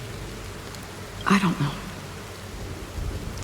But someone once told me that when the inevitable moment came, he hoped that someone would stand at his grave and place a bouquet of flowers. Yeah, we've heard that before. Even if it doesn't make sense at all. Some tasks have to be done, even if they are pointless. I have experienced that much already. Please extend your hand and then close your eyes. I'll carry your wish with me and fulfill it. Only then will I be able to put an end to the final regret by the Dead Sea. Well, that's sad. Will I ever see them again? Yes, that is certain. Because it was you who told me about the Express, your two former companions. The expedition cut short by the swarm, your narrow escape from death, and your encounter with the Galaxy Rangers. So who is this? Two former companions cut short by the swarm? Who are you? And Penacony, the hometown to which you could never return. Wait. Penacony, the hometown to which you could never return. Is this Mikhail? No. Who is it Mikhail? If he's going back to Penacony, it has to be. Has to be Mikhail, right? Yeah. For countless times, I got rejected by the family and had to pass it by. But I knew that my companion was still there. Alone.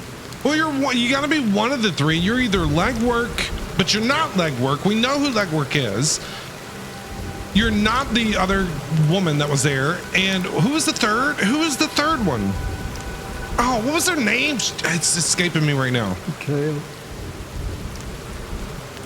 Are you still there? Tiernan! That was his name! Take my hand and come with me. We will leave this place. You'll embark on a long, long journey, shrouded in darkness. But fear not, as a touch of red will be awaiting you at the end of the path. That's the color of existence. Follow it, and it'll guide you and illuminate the way out. By doing so, you'll eventually reunite in the warmth of the sunlight. Thank you. May death be the end of your boundless dream. So did... Guiding you back to the waking world. Welcome to the horizon of existence. What are we doing here? This place is one of the thousands of manifestations belonging to the sleeping and shapeless. And it's also an exit out of the nihility for the awake ones. Okay. Let's bid our final farewells here. Say your final farewells to Acheron? I don't want to. I don't want to say bye to Acheron. I don't want to say bye to Acheron. Why would I want to say bye to her? She's like one of the best characters in the game. Always distinguish between reality and imagination. All right, Gray. Sparkle? Life is akin to a winding labyrinth where memories serve as our sole companions.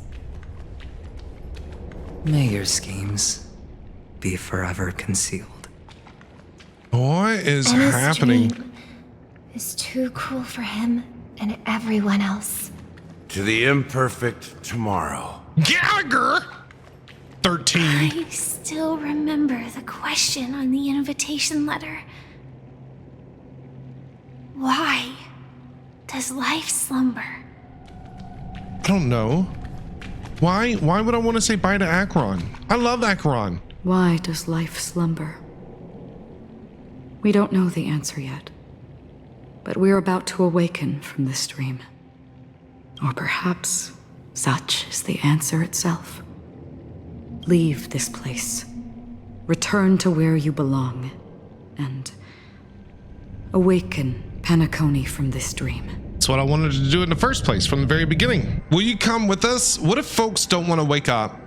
Will I get to witness your hidden power? As I said, our plan is not about convincing everyone to choose the right path, but about inspiring them to save themselves. So, when will people actively save themselves? The answer is when they are in desperate situations. True. Like a drowning individual in the deep sea. When one's body and mind bear immense pressure, agony, confusion, and despair will follow. I firmly believe that the fragility of humankind often freezes them in their tracks. But in truly desperate situations, they will strive to save themselves.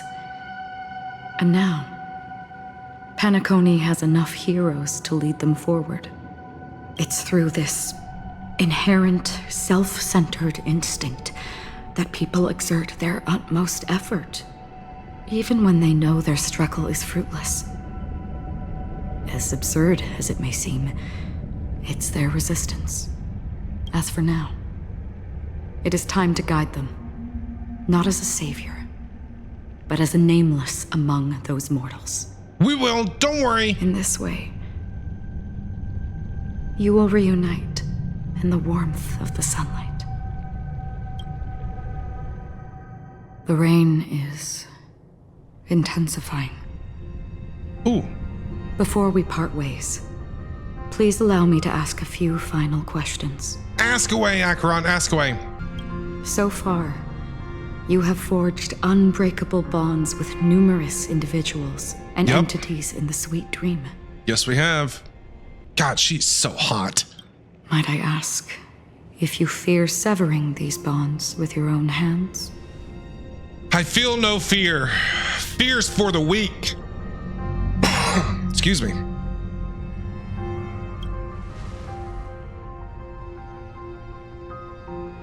If there is a vast, lifelike dreamland that is virtually indistinguishable from reality, a realm without death, where everyone can attain the happiness and fulfillment they deserve, living blissfully ever after, I would ask, would you wish to stay?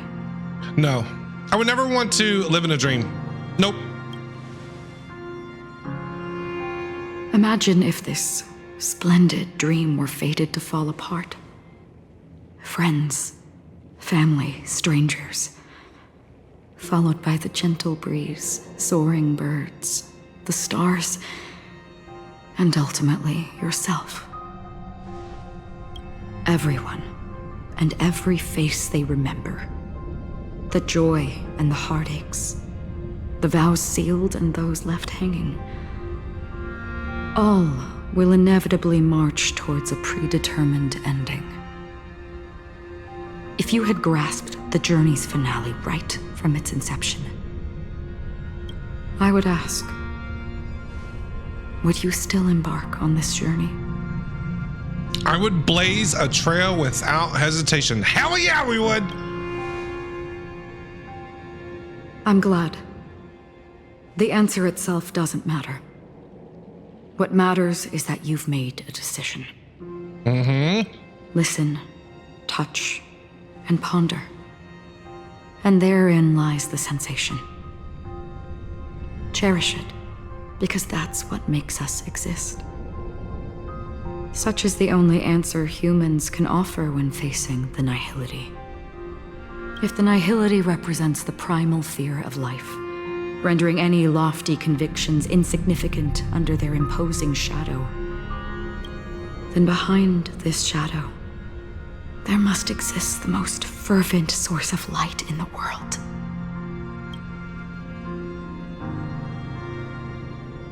Just as every life that edges closer to death fervently approaches the end of the nihility, we must pursue that primordial light. Gosh, she's so good! You exist in the nihility, and you watch over others to depart it. Dude, her voice acting is top tier, man. So good! Tells a great story. Such a task is absurd and meaningless. Nevertheless, someone had to do it. As for the meaning you mentioned, even if it's a meaningless task, I've come this far, haven't I? Even if the future you forge may not even belong to you. It may not belong to me, but it definitely belongs to someone. What hardships you must have experienced. In that case, allow me to do something meaningless too. What are you gonna do? Please, tell me your name. Acheron.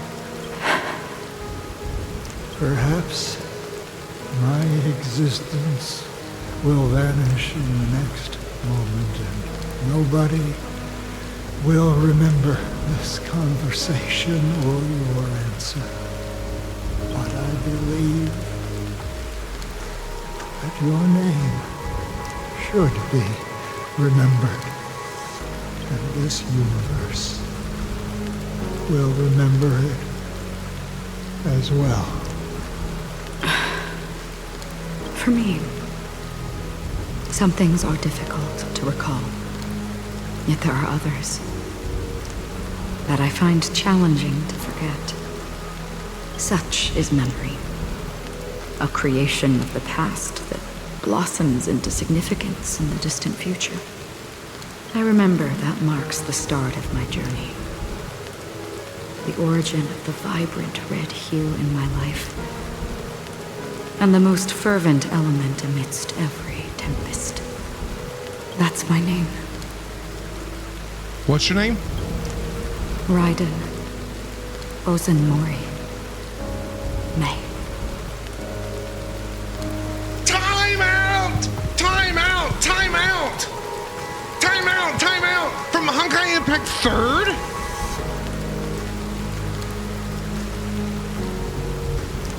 Time out! Time out! Time out!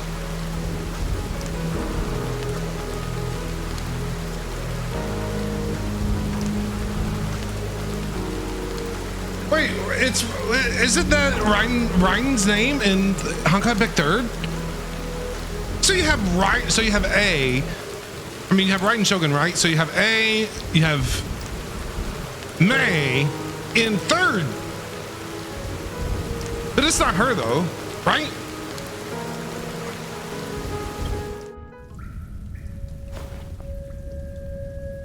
The Golden Dream is getting restless. In the coming long nights, I'm afraid you will face many setbacks and witness many tragedies. And in the end, you will only see in black and white. Let's go, Boot Hill! That in that monochrome world, there will be a glimpse of fleeting red. And when you make a choice, it will appear once more.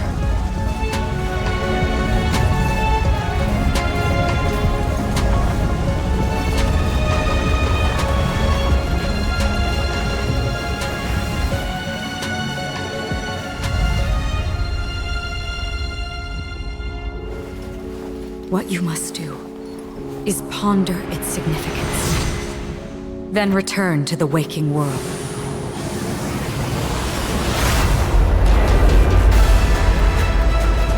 That's where we all find our answers.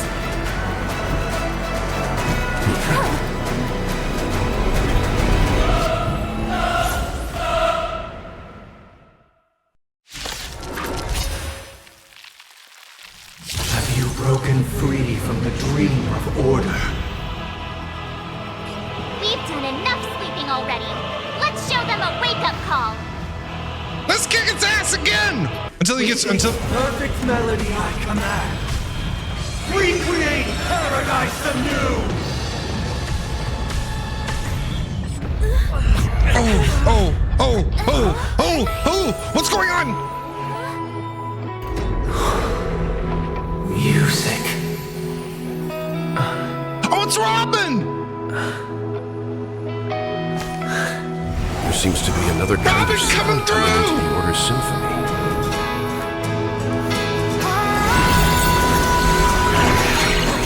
Penacony's first and last disharmony.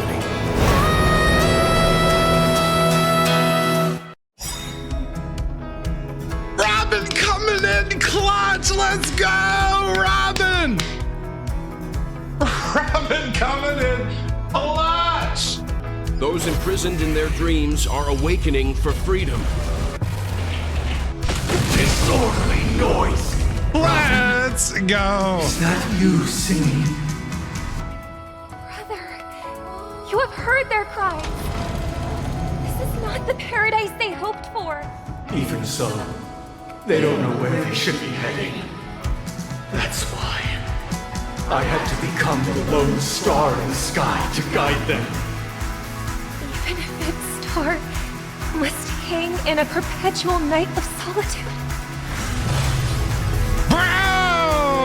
Oh, man. This game is too much. Witness the will of the weak. You tell him, Himiko! Relax. If we had never experienced solitude, disorderly noise! Disorderly noise! On different paths. Now, our final talk has concluded. One phase to go! Bring it on, punk! All the work of creation has been completed. The inevitable day has arrived. The embryo of philosophy will reshape for us all of reality. If your paradise can save more people, sever my path with your hands. Are we gonna? Don't you worry, Sunday. Every time you break a layer...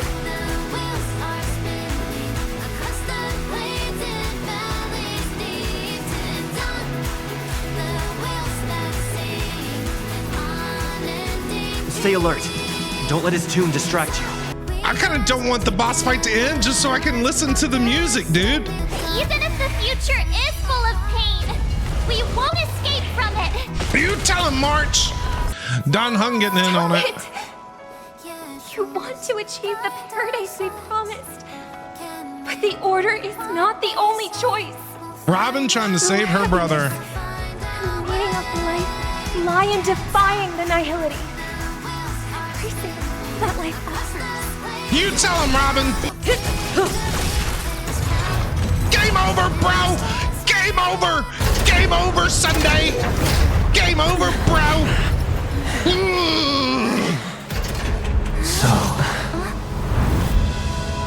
why does life slumber? Because someday it's Sparkle.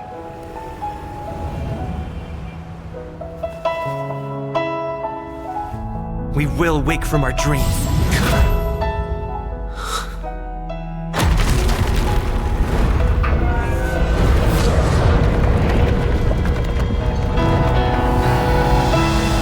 The night is still too short. Aww. Brother, the dream is over.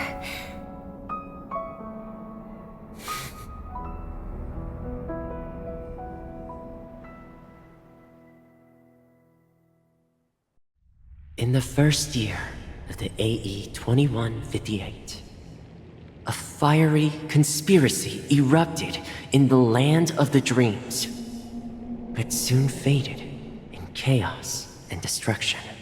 Oh, Robin.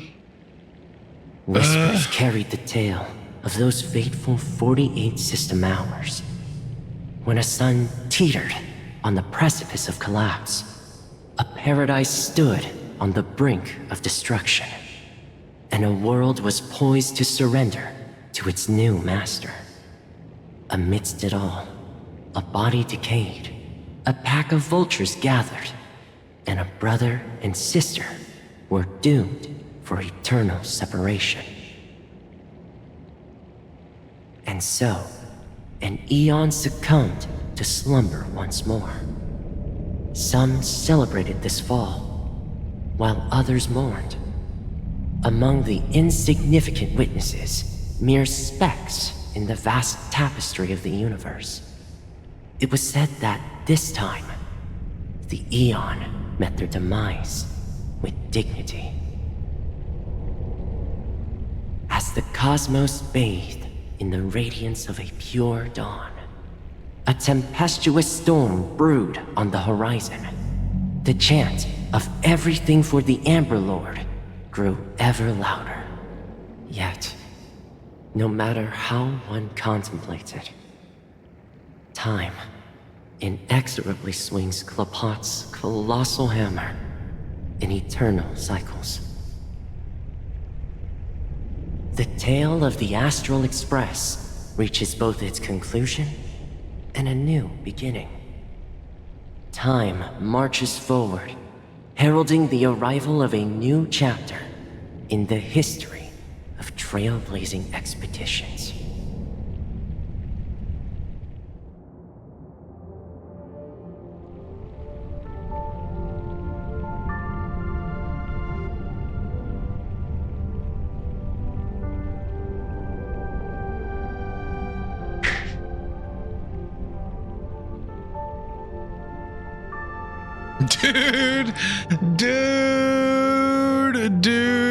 Dude, bro, man.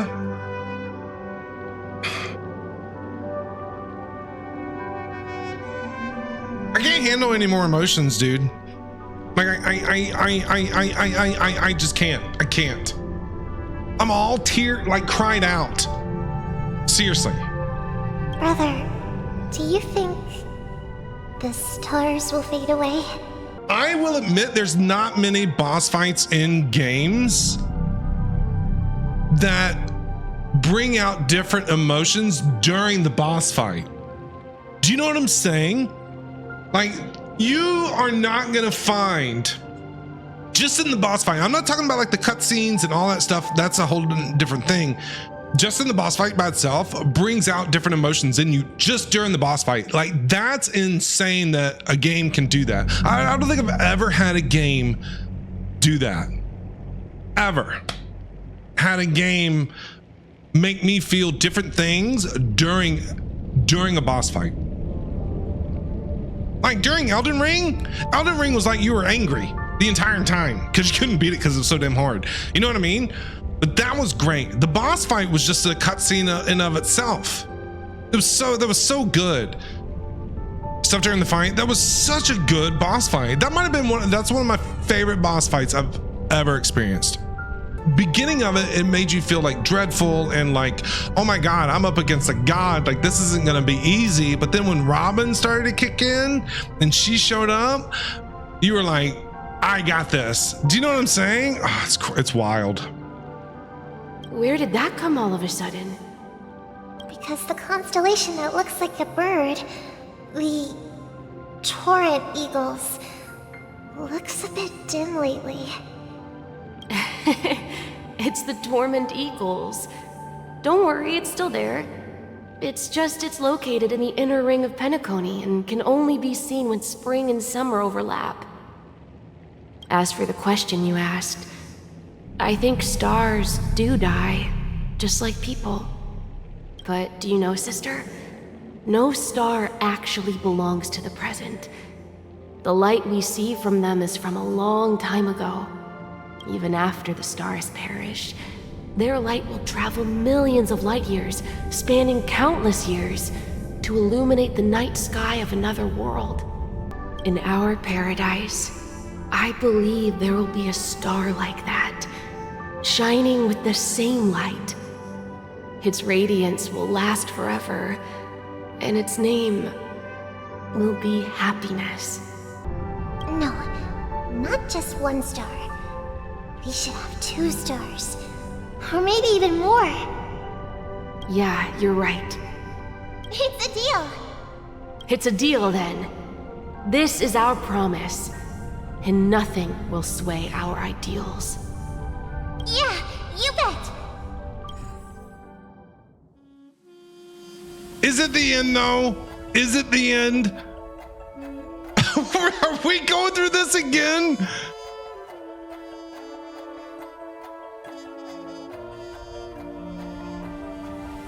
Is it the end, man? I don't know. I don't know if I believe you. I don't know if I believe you. I think, yeah, Elio, script supervisor, Elio. Wow, bro.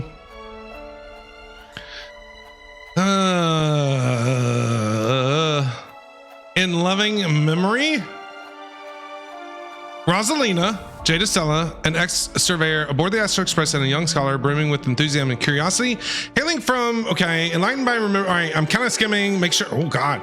She got aboard the Astro Express at Sedana. Towards the end of the War of Independence, she piloted a shuttle on her own to disappear to the memory zone and search the secrets from primordial dreamscape. Her research results. Theoretical basis Penacony, she was a true founder behind the land. She was a true founder behind the Land of Dreams. Former guard of the Astro Express, Tiernan. Frontier World, Franny, Musketeer saw him aboard during the war. Okay. I'm skimming. I'm not going to read it. I'm not going to be able to read it out loud. Rescued by the Galaxy Rangers. Till the self-annihilator found his relics. Truly, he was pure, noble, and selfless warrior. And then legwork. Former mechanic. Okay. Lushaka. Was a happenstance. Beyond mechanical repairs, he often humbly claimed to possess few skills. The watchmaker with his greatest lie of all, Penacony's festivity, was his final lie. Okay, unable to witness Penacony's end, he died a quiet death in a forgotten corner somewhere with only a handful in attendance at his funeral. In the line with the nameless, his crew ticket was returned to the starry seas. Meanwhile, Penacony remains resplendent in its glory, and the child's dream will continue in perpetuity. So I was just skimming that. I wasn't going to be able to read it all out loud. That was really fast. May this journey lead us starward. Bro. Now what? Now what are we going to do? It's a pleasure to hear your voice again. Jade. Congratulations. Oh my God. You've become the biggest winner of this festival. Have we though, Jade? Have we? Oh dear God, Jade. Are you calling just to poke fun at me? Adventuring! No. I'm just impressed. Not only did you venture alone into Penacony and discover the truth of Dreamflux Reef, but you also managed to escape with the help of that Knight of Beauty. Argente? Remember the recording you received from your Trailblaze friend? It's now the most valuable chip in this game. What recording? However, this came at a high cost. Losing a cornerstone is a hefty price to pay. Diamond just called a meeting to discuss what to do with you. Uh-oh. Adventuring's in trouble. Just as I expected. So is Diamond planning to demote me or kick me out of the 10 Stonehearts? Bro. Why don't you take a wild guess? Well, alright. Then I'll guess. He's going to promote me to P46? Adventuring's got all the luck, so they're not going to demote him or kick him out, so. Alright. What will you wager? Everything. Are we talking about a real bet here? I don't want to wager anything just to escape your clutches. How is Adventuring here? I thought he was dead. This still doesn't make any sense to me. A little bit with him.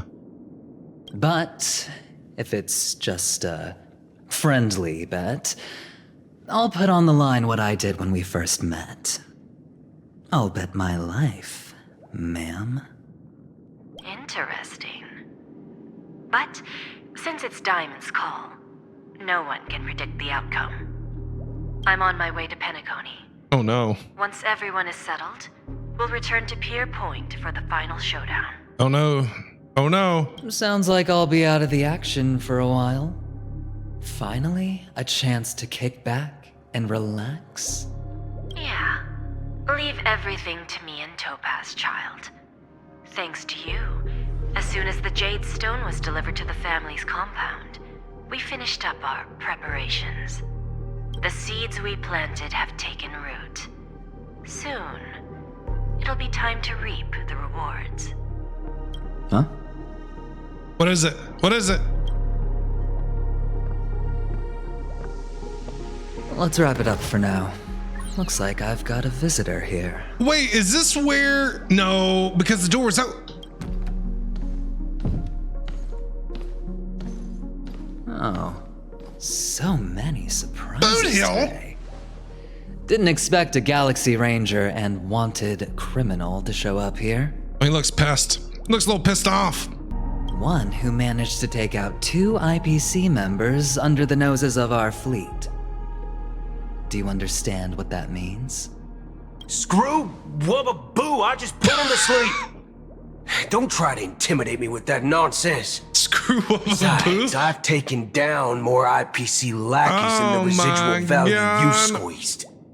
And I don't mind adding a few more zeros to my wanted poster.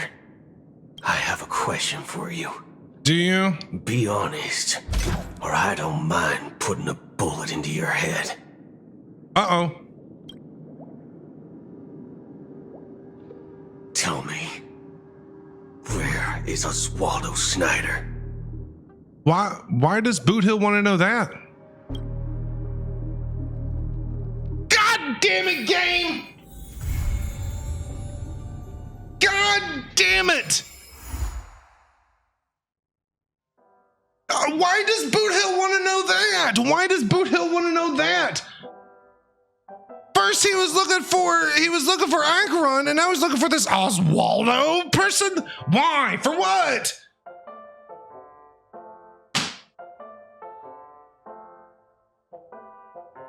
Like, come on! That quest is crazy. Penacony's nuts, man. That's like, it's like watching a movie the whole time. I mean, a lot of it, I'm talking about the entire Penacony quest. A lot of it was like very talky, very, very, very chatty, very talky, very, you know, that sort of thing. But man, there's so many twists and turns and shit going on, and just, oh my God, it's going to take me a little bit to process it and wrap my head around what happened. So I just don't even know what to think. That was amazing though. That was 100% top tier peak Freaking Penacony is just peak storytelling. Peak. Absolute peak. Crazy. The hell? Dude. Ugh. Loved it every second. Loved it every second. I want you to show me your fantasy. No past and no future. That's what I need. Your groove takes it over.